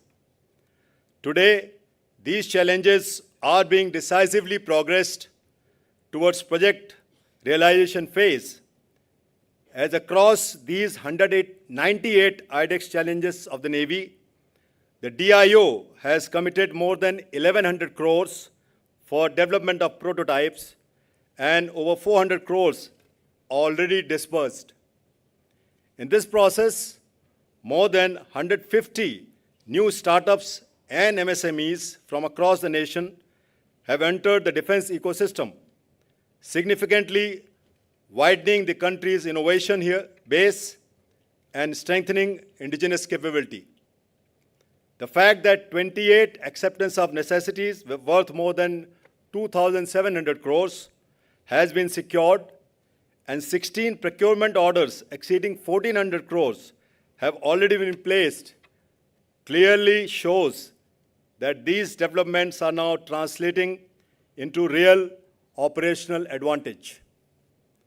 The products developed by startups and MSMEs for the Navy through IDEX challenges have not only strengthened our own capabilities, but have also expanded opportunities for their direct procurement by our sister services, Army and Indian Air Force, Coast Guard, and the Central Armed Police Forces, reflecting an integrated whole of defense approach. Some of these innovations, which were on display, like the firefighting bot and the self-propelled lifebuoy, have demonstrated potential to enhance safety and responsiveness at sea for the larger merchant shipping and civilian maritime ecosystem. The impact of SWAVLAMBAN, however, is not limited to these aspects alone. It is also reshaping how we procure and innovate. The feedback received over the last 3 editions has enabled us to share a number of constructive suggestions that have supported the continuous refinement of procurement procedures. Aspects regarding enhanced funding for deep tech and strategic projects discussed during SWAVLAMBAN 2023 were taken forward within the Department of Defense Production's broader initiatives and are now reflected in the Aditi scheme, which offers grant of up to 25 crores.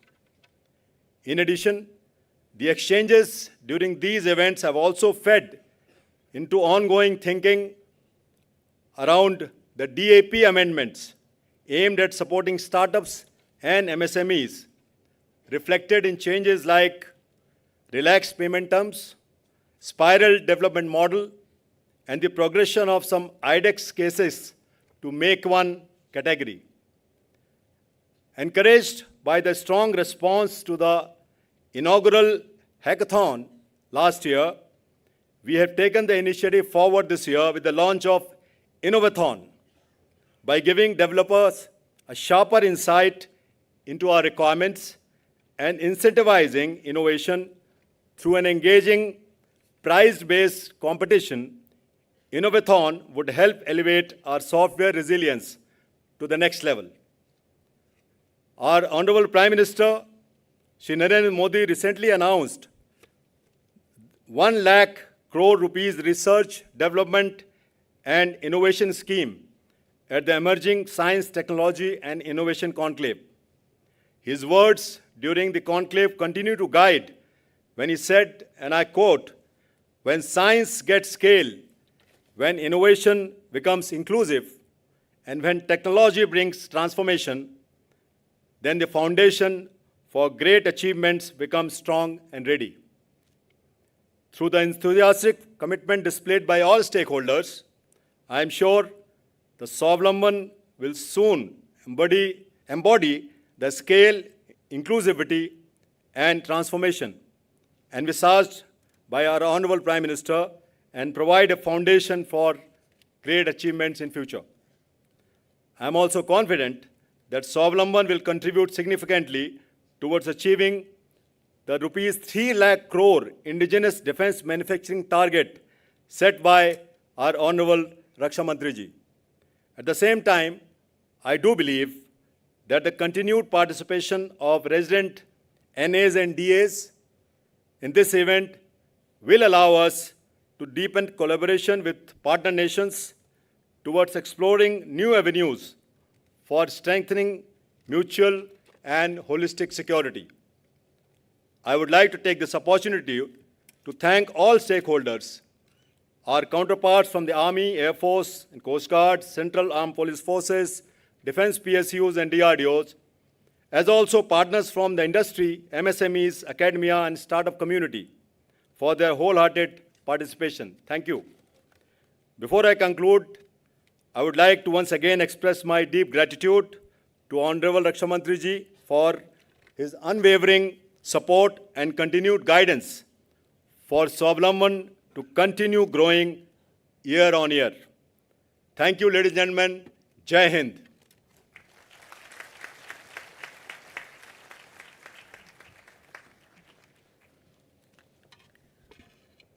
Thank you sir. सोच जब स्वदेशी हो जाए, सफ़र और भी खूबसूरत बन जाता है, और अतिथि जब सम्मानित हो तो मंच अपने आप सज जाता है। अब मैं माननीय रक्षा मंत्री जी से विनम्र आग्रह करती हूँ कि वे हमारे विशिष्ट अतिथियों का सम्मान करें। मैं हमारे चारों पैनलिस्ट से अनुरोध करती हूँ कि वे कृपया फेलिसिटेशन एंड ग्रुप फोटो के लिए मंच पर पधारें। Vice admiral Pradeep Chauhan,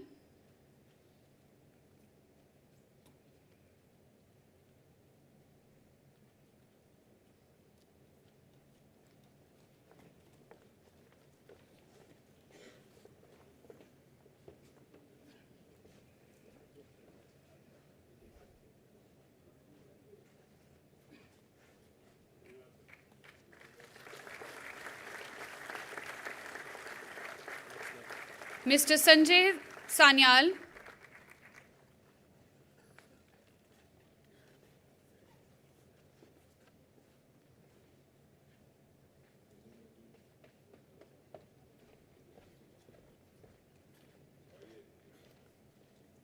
Mr. Srinath Ravichandran,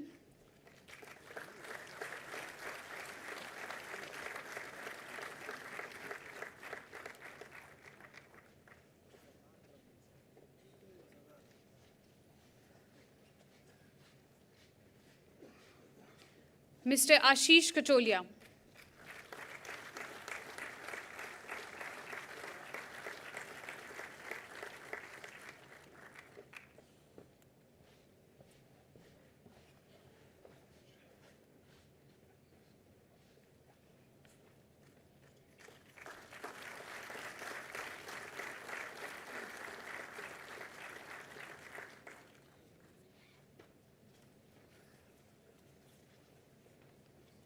thank you sir.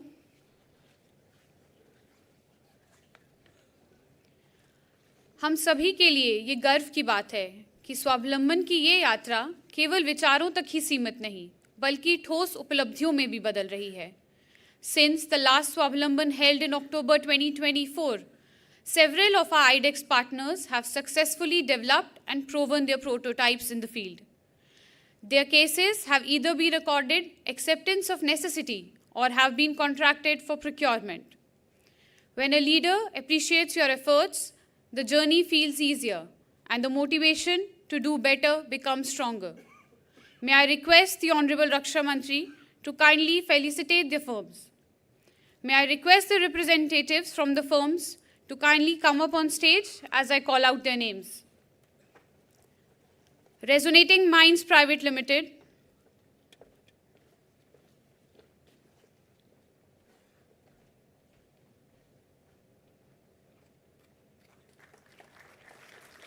Combat Robotics India Private Limited,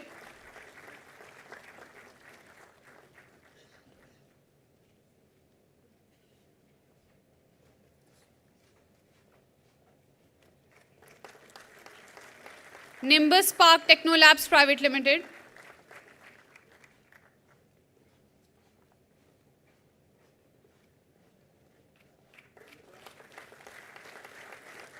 Parachute Technologies Private Limited,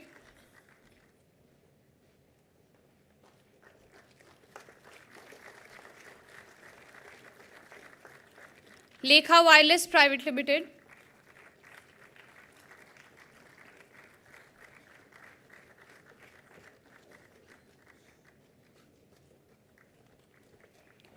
Technica Fiber Tech Private Limited,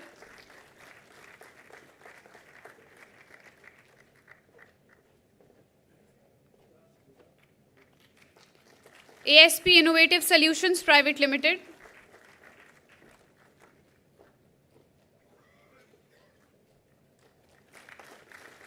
iRove Technologies Private Limited,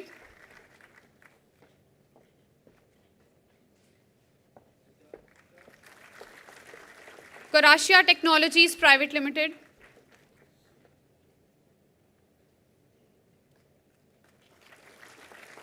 and Cypher Autonomous Defense.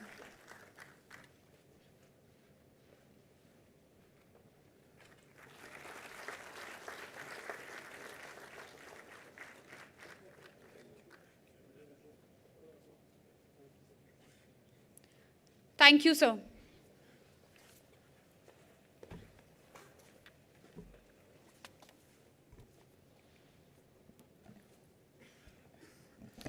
माननीय प्रधानमंत्री के आत्मविश्वास से भरे आत्मनिर्भरता के विजन से प्रेरित होकर भारतीय नौसेना डिजिटल क्षेत्र में नवाचार की अग्रणी बनी हुई है। अब आप जो देखने वाले हैं वह उसी भावना का प्रतिबिंब है।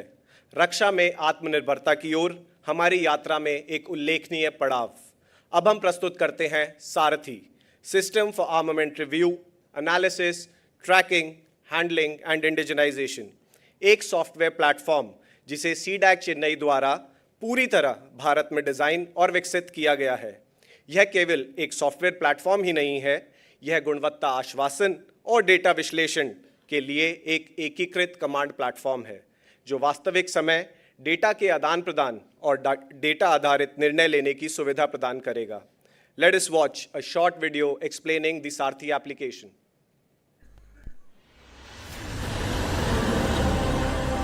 विकसित भारत न्यू इंडिया की ये यात्रा डिजिटल इंडिया के साथ कदम से कदम मिलाकर पूरी होगी। From ocean depths to the digital domain, the Navy's mission is clear: build self-reliant capability and lead through technology. Within this national resolve, a new chapter unfolds, a leap from paper-bound procedures in armament QA to precision-driven digital intelligence, presenting a software application, Sarathi, the system for armament review, analysis, tracking, handling, and indigenization. Conceived, designed, and developed entirely in India, Sarathi connects naval armament inspection units and OP authorities across all commands to a central monitoring center at Kochi. It creates one secure digital backbone for armament quality assurance across every stage. Sarathi, data, decision, dominance, the digital charioteer of the Indian Navy. अब मैं माननीय रक्षा मंत्री जी से अनुरोध करता हूं कि कृपया सारथी एप्लीकेशन का उद्घाटन करें।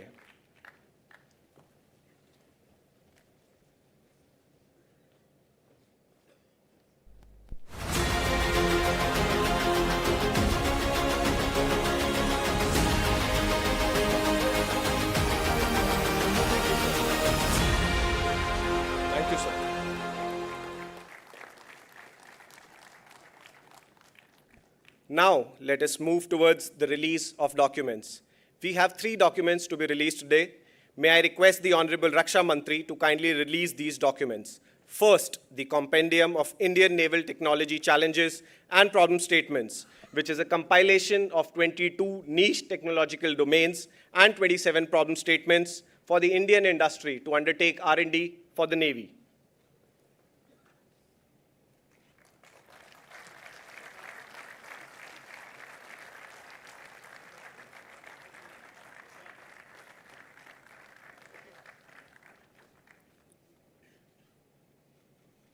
That completes the release of the first document.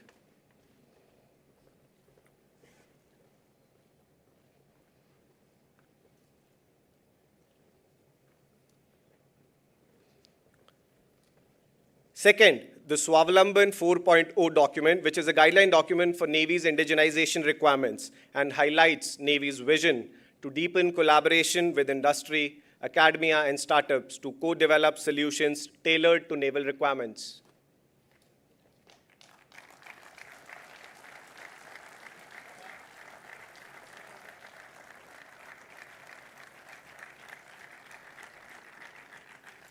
That marks the release of the second document.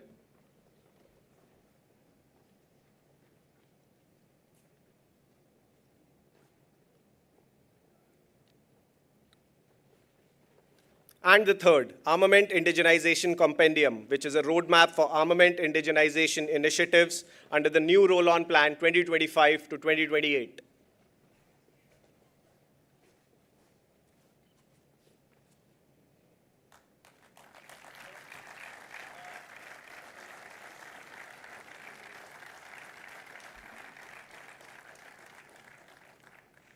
Thank you, sir. That completes the release of the documents.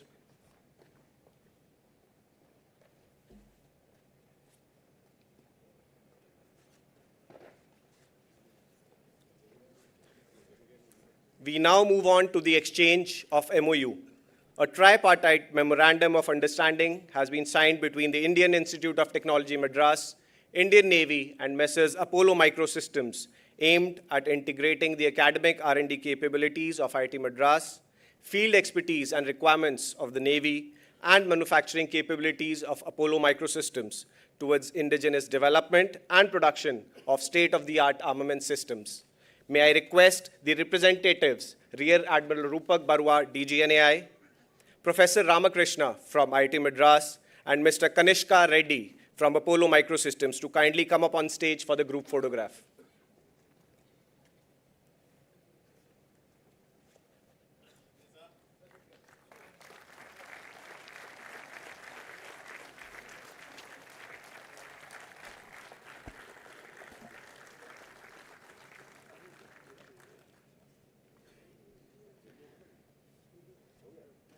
Thank you, sir. Ladies and gentlemen, we now move to the next event of today's proceedings, launch of the Naval Hackathon, the Innovathon. This event stands as an open invitation to the brightest minds of India, students, researchers, technologists, and developers to contribute their intellect and creativity towards addressing real operational challenges of the maritime domain. May I request the Honorable Raksha Mantri to kindly launch the Naval Hackathon, the Innovathon.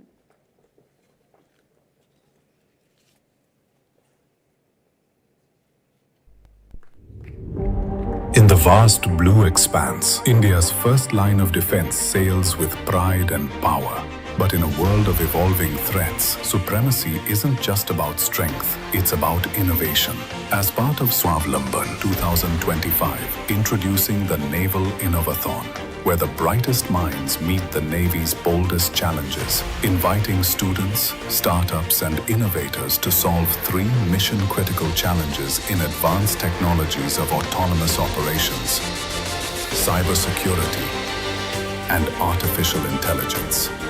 With 9 lakhs rupees in prizes, glory awaits those who dare to dive deep and think big.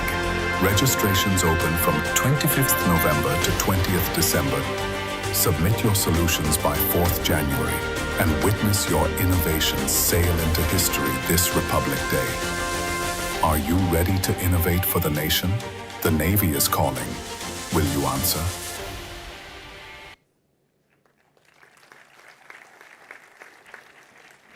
देवियों और सज्जनों, अब वह शुभ घड़ी आ पहुंची है जब इस समारोह को मिलेगा अपना सर्वश्रेष्ठ मार्गदर्शन। स्वावलंबन सेमिनार की गरिमा को नई ऊंचाई देने हेतु अब हम आमंत्रित करते हैं उन पथ प्रदर्शक को जिनके नेतृत्व में राष्ट्र की रक्षा शक्ति निरंतर सुदृढ़ हो रही है।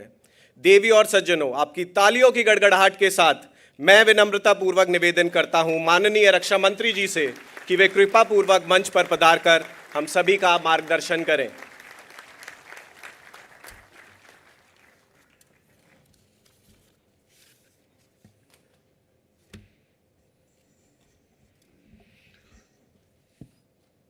स्टार्टअप्स का कॉन्फिडेंस हमारे कारण नहीं बढ़ेगा, बल्कि उनके कारण मेरा कॉन्फिडेंस बढ़ता है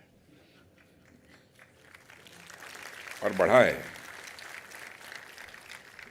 chief of defence staff general Anil Chauhan, chief of naval staff admiral D K Tripathi, secretary defence production Shri Sanjeev Kumar, doctor Sameer V Kamat, secretary DDR&D and chairman DRDO, admiral Karambir Singh ji, former chief of naval staff. कहाँ है करमवीर सिंह जी? वाह। Air marshal Ashutosh Dixit, CISC, vice admiral Sanjay Vatsayan, VCNS, Shri RS Bhatia, president SIDM, vice admiral Tarun Sobti, DCNS, Bharat सरकार और हमारी armed forces के सारे अधिकारीगण, academia और इंडस्ट्री के रिप्रेजेंटेटिव्स, मीडिया के मेरे मित्रों, अन्य देवियों व सज्जनों, मैं देख रहा हूं प्रत्यक्ष अपनी आंखों के सामने, सचमुच यह सेमिनार बहुत ही ग्रैंड है। और इसके पहले जब मैं स्टार्टअप से मिल रहा था और उनके जो स्टॉल्स लगे थे जो वहाँ मैं गया देखने के लिए, इसके पहले भी मैं देख चुका हूँ, लेकिन आज जो कुछ भी मैंने देखा है, मुझे उनके चेहरे पर एक सेंस ऑफ कॉन्फिडेंस देखने को मिला है इस बार। और मुझे लगा कि इनका कॉन्फिडेंस लेवल इस समय बहुत ही हाई है, बहुत ही हाई है। और उसको देखने के बाद सचमुच मेरी भी हौसला अफजाई हुई है और मैं अपने स्टार्टअप्स को आश्वस्त करना चाहता हूँ। इसके पहले भी मैं मिल चुका हूँ, अभी 2 महीने पहले ही हम लोग मिले थे स्टार्टअप से और उनके साथ हमारे इंटरेक्शन भी हुआ था। मैं उनको एश्योर करना चाहता हूँ कि आपके सामने कोई कठिनाई आती है, कोई प्रॉब्लम आती है, कोई चैलेंज आता है, जो शासन के स्तर से उसका समाधान हो सकता है, वह करने के लिए हम पूरी तरह से तैयार हैं, हम आपके साथ खड़े हैं। मैं इंडियन नेवी को अपनी तरफ से हार्दिक शुभकामनाएं देना चाहता हूं, जिसने इस सेमिनार के सफल आयोजन में बहुत ही महत्वपूर्ण भूमिका का निर्वाह किया है। इंडियन नेवी के सानिध्य में समय के साथ स्वावलंबन ने न केवल अपना आकार बढ़ाया है, बल्कि राष्ट्र की आत्मनिर्भरता और डिफेंस कैपेबिलिटीज़ को सुदृढ़ करने वाले एक बहुत ही महत्वपूर्ण मंच के रूप में भी यह विकसित हुआ है। मैं आज सम्मानित हुए जो हमारे आईडेक्स विनर्स हैं, उनको विशेष रूप से हृदय से बधाई देता हूं।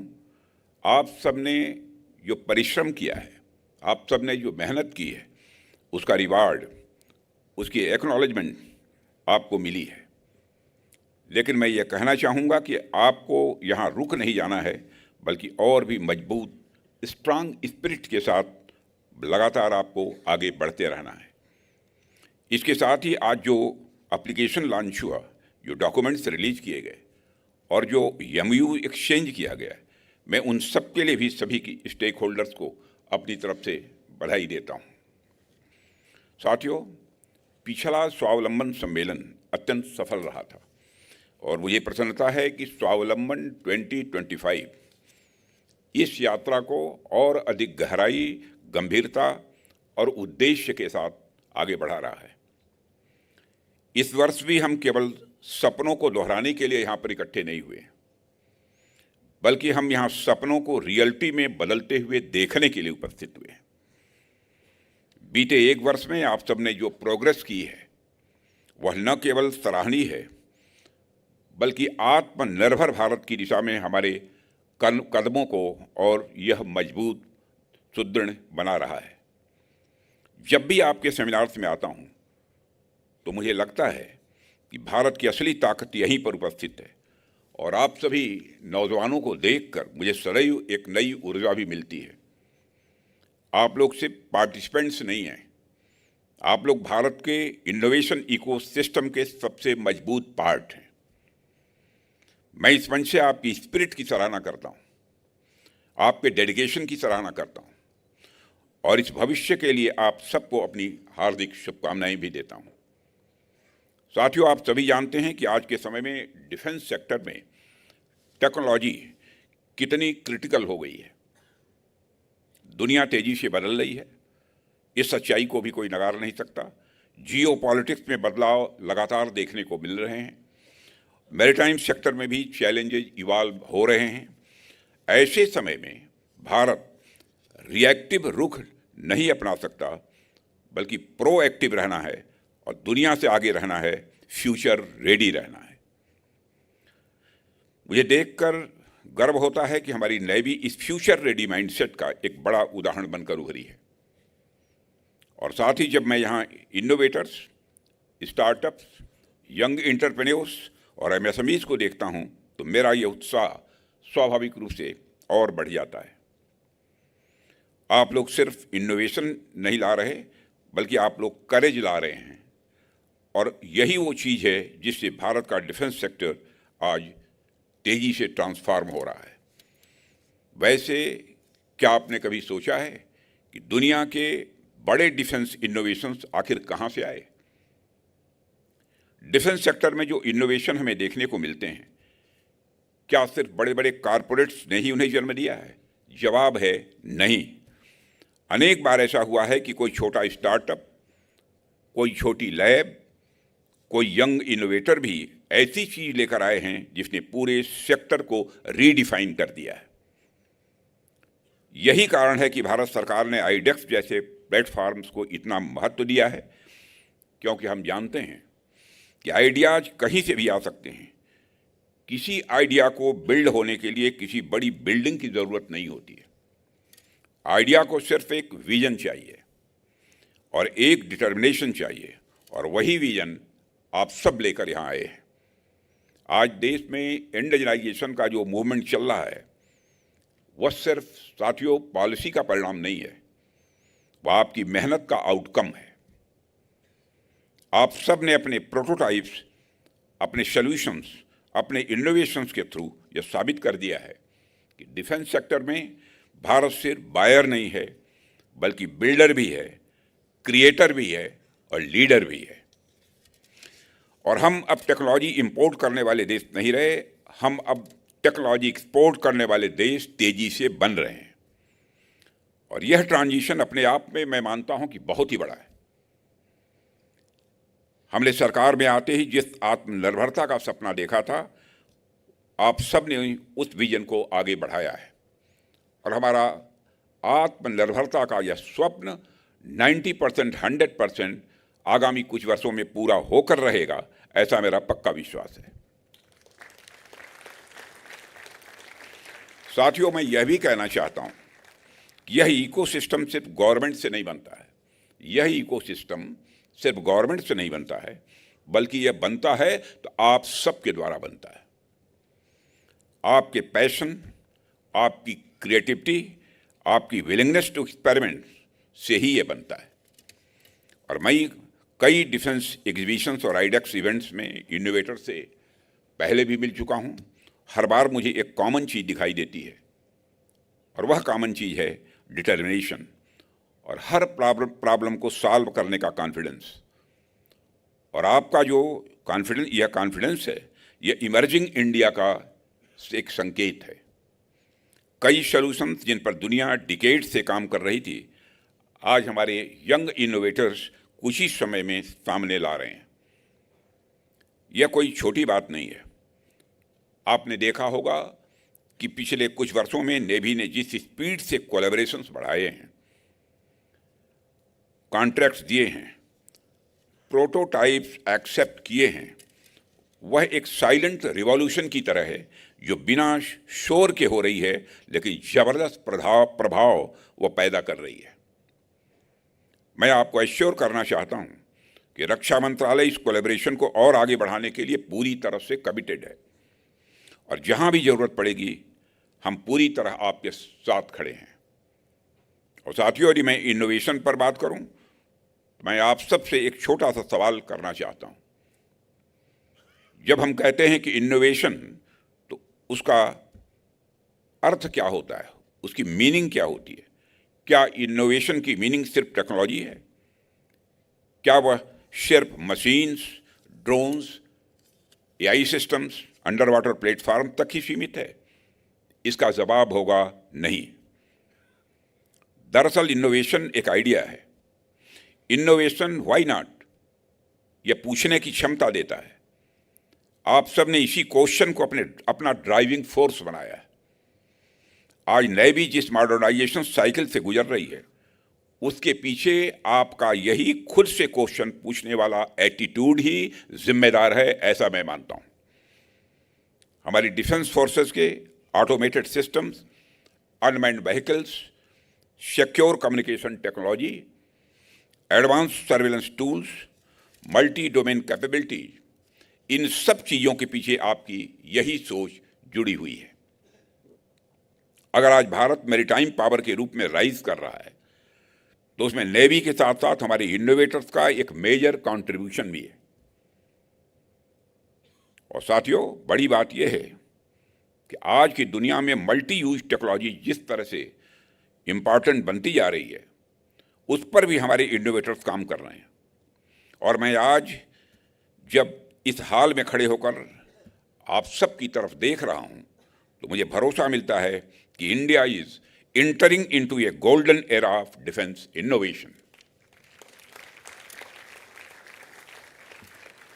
और इस गोल्डन एरा की नींव हम नहीं रख रहे हैं, डायस पर बैठे हुए लोग नहीं रख रहे हैं। इस गोल्डन एरा का फाउंडेशन स्टोन यदि किसी के द्वारा रखा जा रहा है, तो आप सब के द्वारा रखा जा रहा है, इनोवेटर्स के द्वारा रखा जा रहा है। भारत की आर्थिक ताकत, इकोनॉमिक स्ट्रेंथ और स्ट्रेटेजिक आइडियाज और टेक्नोलॉजिकल प्रोग्रेस, इन सबको इंटीग्रेट करके नया डिफेंस आर्किटेक्चर बन रहा है, वह आपकी वजह से ही संभव हो पा रहा है। साथियों, अब हम उस मोड़ पर खड़े हैं जहां हमारे सामने डिफेंस सेक्टर और नेशनल सिक्योरिटी के नए डायमेंशंस खुल रहे हैं। आज जब हम डिफेंस इंडस्ट्री की बात करते हैं, तो एक बहुत ही महत्वपूर्ण पहलू सामने आता है प्राइवेट सेक्टर पार्टिसिपेशन का। हमारे यहाँ अक्सर परसेप्शन यह रहा है कि प्राइवेट सेक्टर प्रॉफिट ड्रिवन होते हैं। मैं जानना चाहता हूँ, कौन प्रॉफिट ड्रिवन नहीं होता है? क्या पब्लिक सेक्टर प्रॉफिट ड्रिवन नहीं होते? सभी प्रॉफिट ड्रिवन होते हैं। और प्रॉफिट ड्रिवन है तो इसमें गलत क्या है? मैं इसमें कुछ गलत नहीं देखता हूँ। कोई भी इंडस्ट्री जब खड़ी होती है, तो उसके साथ कई सारे एम्प्लॉइज और स्टेक होल्डर्स जुड़े होते हैं। इसलिए इंडस्ट्रीज का प्रॉफिट ओरिएंटेड होना यह अच्छी बात है, बुरी बात नहीं है। लेकिन आज मैं आप सबसे ये कहना चाहूँगा कि अब हमें प्रॉफिट प्लस अप्रोच के साथ आगे बढ़ना होगा। प्रॉफिट प्लस अप्रोच के साथ अब हमको आगे बढ़ना होगा। प्रॉफिट प्लस अप्रोच यानी मॉनेटरी प्रॉफिट के साथ साथ nationalism, sense of duty, strategic responsibility और देश के लिए कुछ बड़ा करने का भाव भी यह महत्वपूर्ण है। यानी हमारा लक्ष्य केवल इकोनॉमिक एक्टिविटी तक ही सीमित ना हो, बल्कि वह सीधे सीधे नेशनल मिशन से भी जुड़ा हुआ हो। नेशनल इंटरेस्ट को ध्यान में रखते हुए प्राइवेट इंडस्ट्री को आगे आकर अपनी भूमिका बढ़ानी होगी। और आज हमारा लक्ष्य यही है कि भारत ऐसे डिफेंस प्लेटफॉर्म बनाए, ऐसे सिस्टम्स बनाए जो दुनिया के भरोसे का प्रतीक बने। इसके लिए आपको अपने प्रोडक्शन, टेक्नोलॉजी, डिज़ाइन, इनोवेशन, इन सभी में नई गति से आगे आना होगा और एक हायर ट्रेजेक्ट्री आप सबको अपनानी होगी। साथियों, अभी हाल ही में मैं एसआईडीएम एक कॉन्फ्रेंस में गया था। मैं प्रतिवर्ष जाता हूं। शायद आप में से भी कुछ लोग वहां पर मौजूद रहे होंगे।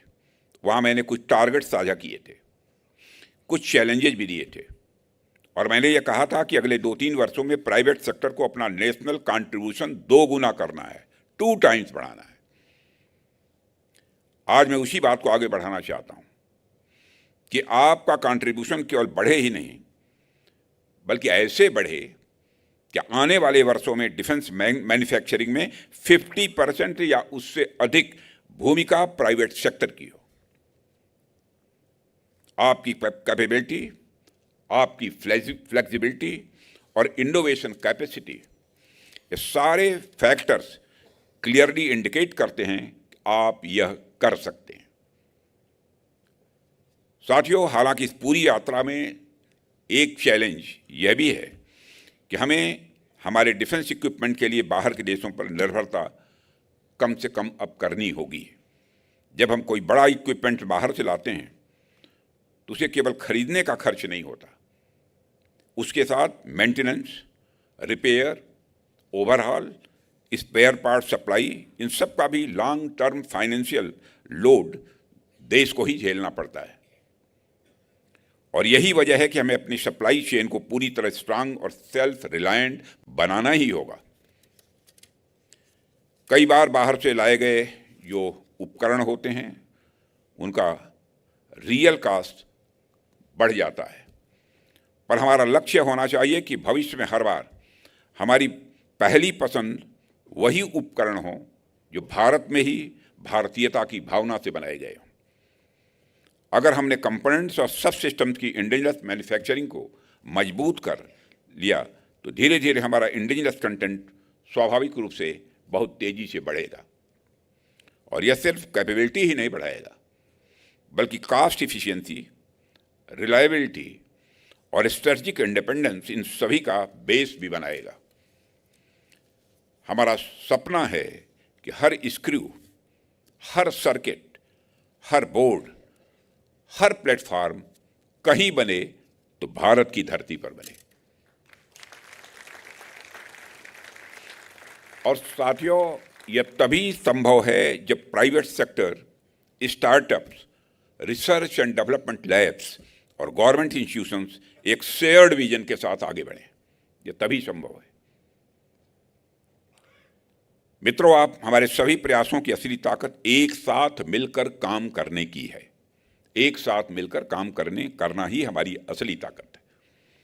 आज जो भी उपलब्धियां हम देख रहे हैं, चाहे वो इनोवेशन का बढ़ता हुआ दायरा हो, प्राइवेट सेक्टर की सक्रिय भागीदारी हो, या फिर हमारे आर्म फोर्सेज, रिसर्च इंस्टीट्यूट्स और एकेडमिक वर्ल्ड का आपसी सहयोग हो, इन सब के पीछे एक ही स्पिरिट है, वही स्पिरिट है कोलैबोरेशन।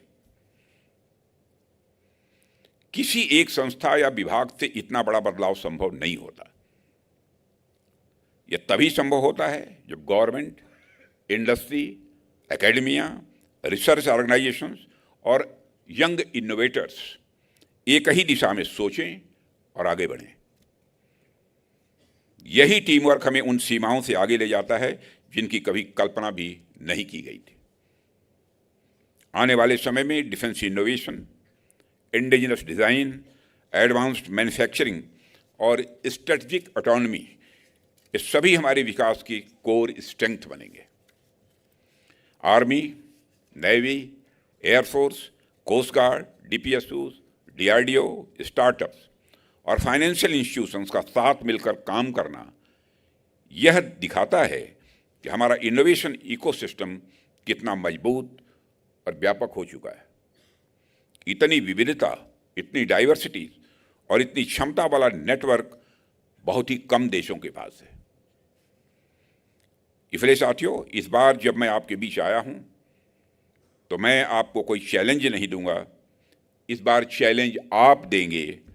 आप ही बताएं कि अगला प्लेटफॉर्म, अगली डिसरप्टिव टेक्नोलॉजी, अगली पाथ ब्रेकिंग इनोवेशन क्या होनी चाहिए, यह आपको बतलाना है। और मैं आपको भरोसा देता हूं कि जो भी चैलेंज आप प्रस्तावित करेंगे, जो भी चैलेंज आप प्रपोज करेंगे, उसका सलूशन कलेक्टिवली खोजने में सरकार और डिफेंस इंस्टीट्यूशंस आपका पूरा सहयोग करेंगे। और यह केवल आश्वासन नहीं है, जो अब तक कहा है पूरा किया है और जो कह रहे हैं उसको पूरा करेंगे। और यह समय पीछे चलने का नहीं है, आगे अपना रास्ता बनाने का है। भारत बदल रहा है, भारत बदल रहा है और डिफेंस सेक्टर भी बदल रहा है, जियोपॉलिटिक्स भी बदल रही है। अब हमें भी अपनी सोच बदलनी होगी। बिगर, बोल्डर और फास्टर मोड में रहते हुए अब हमें आगे बढ़ना ही होगा। यह संकल्प लेने की जरूरत है। और साथियों, मुझे आप सबके ऊपर पूरा विश्वास है, पूरा भरोसा है। आज यहां खड़े होकर आपके सामने भाषण दे रहा हूं, ऐसा नहीं है। हमारे सारे चीफ्स बैठे हैं, चीफ ऑफ डिफेंस स्टाफ बैठे हैं। मैं समय समय पर बराबर, डिफेंस सेक्रेटरी रहते हैं, सेक्रेटरी डिफेंस प्रोडक्शन रहते हैं, बराबर इस बात की मैं चर्चा करता रहता हूं। कई बार अपनी इच्छा भी सारे स्टार्टअप से, इनोवेटर से मिलने की भी कई बार व्यक्त की है और मिला भी हूं, उसकी व्यवस्था भी की है लोगों ने। मैं इतना ही कहना चाहूँगा कि आपके ऊपर मुझे पूरा विश्वास है, पूरा विश्वास है आपके ऊपर। आपके हाथों में भारत की सुरक्षा, आपके हाथों में भारत का सामर्थ्य और भारत के भविष्य की टेक्नोलॉजी आपके हाथ है। आप जितना आगे बढ़ेंगे, भारत उतना ही सुरक्षित होगा। जितना आप आगे बढ़ेंगे, उतना ही भारत सुरक्षित होगा, भारत उतना ही आत्मनिर्भर होगा। आप जितना इनोवेट करेंगे, आप जितना इनोवेट करेंगे, भारत उतना ही एफिशिएंट होगा, भारत उतना ही सक्षम होगा। आप जितना ड्रीम करेंगे, भारत उतना ही पावरफुल बनेगा। और मैं आपको भरोसा देता हूं, सरकार आपके साथ है, सेना आपके साथ है और पूरा राष्ट्र आपके साथ खड़ा है। अंत में मैं रक्षा उद्योग, रिसर्च इंस्टीट्यूशंस और एकेडमिक समुदाय को विशेष बधाई देना चाहता हूं। जिस तरह आपने युवाओं का मार्गदर्शन किया और उनके लिए न्यू एक्सपेरिमेंट्स, न्यू टेक्नोलॉजी और न्यू अपॉर्चुनिटीज के रास्ते खोले, वह अपने आप में सराहनीय है। और आपने साबित किया है कि डिफेंस सेक्टर में इनोवेशन राष्ट्र की कलेक्टिव डिजायर का प्रतीक है। मैं तो यही चाहूंगा कि इनोवेशन का जो मोमेंटम आप सब ने बनाया है, वह आगे भी ऐसे ही बना रहे। आप सब नए आइडियाज पर काम करते रहें, नए सॉल्यूशन ढूंढते रहें और देश की सिक्योरिटी और प्रोग्रेस में लगातार अपना कंट्रीब्यूशन देते रहें। मुझे पूरा विश्वास है कि आपकी एनर्जी, आपका विजन और आपका कमिटमेंट आने वाले समय में भारत को नई ऊंचाइयों तक ले जाएगा, ऐसा मेरा विश्वास है। इन्हीं शुभकामनाओं के साथ इस सेमिनार की सफलता की कामना करते हुए अपनी बात को यहीं समाप्त करता हूं। आप सब ने मुझे अपने बीच में आमंत्रित किया है, इसकी मुझे बेहद खुशी हुई है। वैसे हमारी पहले से ही इच्छा थी और कई बार लोगों से इस बात की मैं चर्चा कर चुका था। और सच्चाई है कि अपने स्टार्टअप्स के बीच, अपने इनोवेटर्स के बीच आने में मुझे सुखद अनुभूत होती है और मैं स्वयं को बहुत ही गौरवान्वित महसूस करता हूं। आप सबको बहुत बहुत धन्यवाद।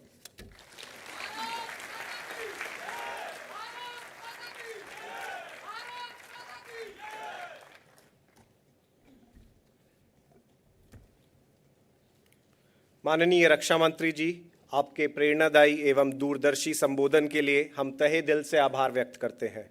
आपके मार्गदर्शन ने इस आयोजन को नई ऊर्जा और स्पष्ट दिशा प्रदान की है। Today's deliberations, ideas and collaborations have reaffirmed one truth, that India's path to self-reliance is not just a vision, but a collective momentum. With this, we bring the plenary session to a close. May I now request Vice Admiral Sanjay Vatsayan, Vice Chief of the Naval Staff, to kindly deliver the vote of thanks.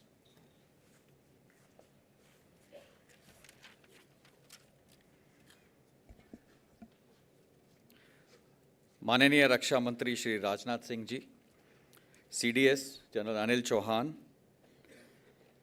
CISC and secretaries to the Government of India, distinguished guest speakers, Admiral KB Singh, former Chief of the Naval Staff, participants and members and friends from the media, officers, ladies and gentlemen. As we progress through SWAVLAMBAN 2025, I would like to express my sincere gratitude to the Honorable Defence Minister for gracing this occasion and sharing his visionary thoughts with us. Sir, your presence will truly inspire us all to strengthen our collective resolve towards self-reliance in defense innovation. Today's event is witnessing vibrant participation from industry, MSMEs, academia, startups, and others, highlighting impressive innovations and collaborative efforts. The fireside chat fueled lively discussions and offered valuable insights for all of us. This is just the beginning, with more exciting brainstorming sessions scheduled tomorrow, ensuring further exploration and ongoing exchange of ideas. I would like to take this opportunity to thank our distinguished moderators and esteemed speakers for their insightful contributions and thought-provoking discussions that enriched today's deliberations. A warm appreciation to the Department of Defense Production and Defense Innovation Organization for their continuous support and for driving forward the innovation ecosystem through sustained initiatives. I extend my heartfelt gratitude to the Society of Indian Defense Manufacturers for their cooperation and for bridging the gap between the industry and defense needs so effectively. As we also thank the Manekshaw Center for providing excellent facilities and seamless support that have contributed immensely to the success of this gathering. A special note of appreciation for the IDEX partners participating MSMEs and startups. The exhibition stalls that you have set up showcases your enthusiasm and commitment and has added great vibrancy to the event. Lastly, our deepest gratitude to the audience, distinguished delegates and guests for enthusiastic participation and encouragement that makes the event truly engaging and meaningful. Under the guidance of the Honorable Raksha Mantri and the Chief of the Naval Staff, the Indian Navy remains committed to achieving self-reliance in developing indigenous technologies and solutions. It has been a humble and enriching experience to host this flagship event and celebrating the spirit of collaboration, innovation, and national pride. Thank you. Jai Hind. Samna Varuna.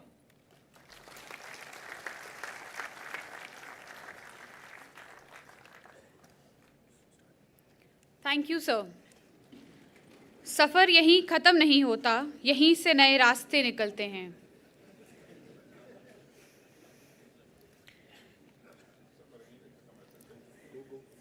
सफ़र यहीं ख़त्म नहीं होता, यहीं से नए रास्ते निकलते हैं. जो आज सोचा है हमने मिलकर, वो कल भारत का बल बन जाएगा. We look forward to welcoming you again tomorrow for yet another enriching day. May I request the dignitaries on stage to kindly proceed for tea.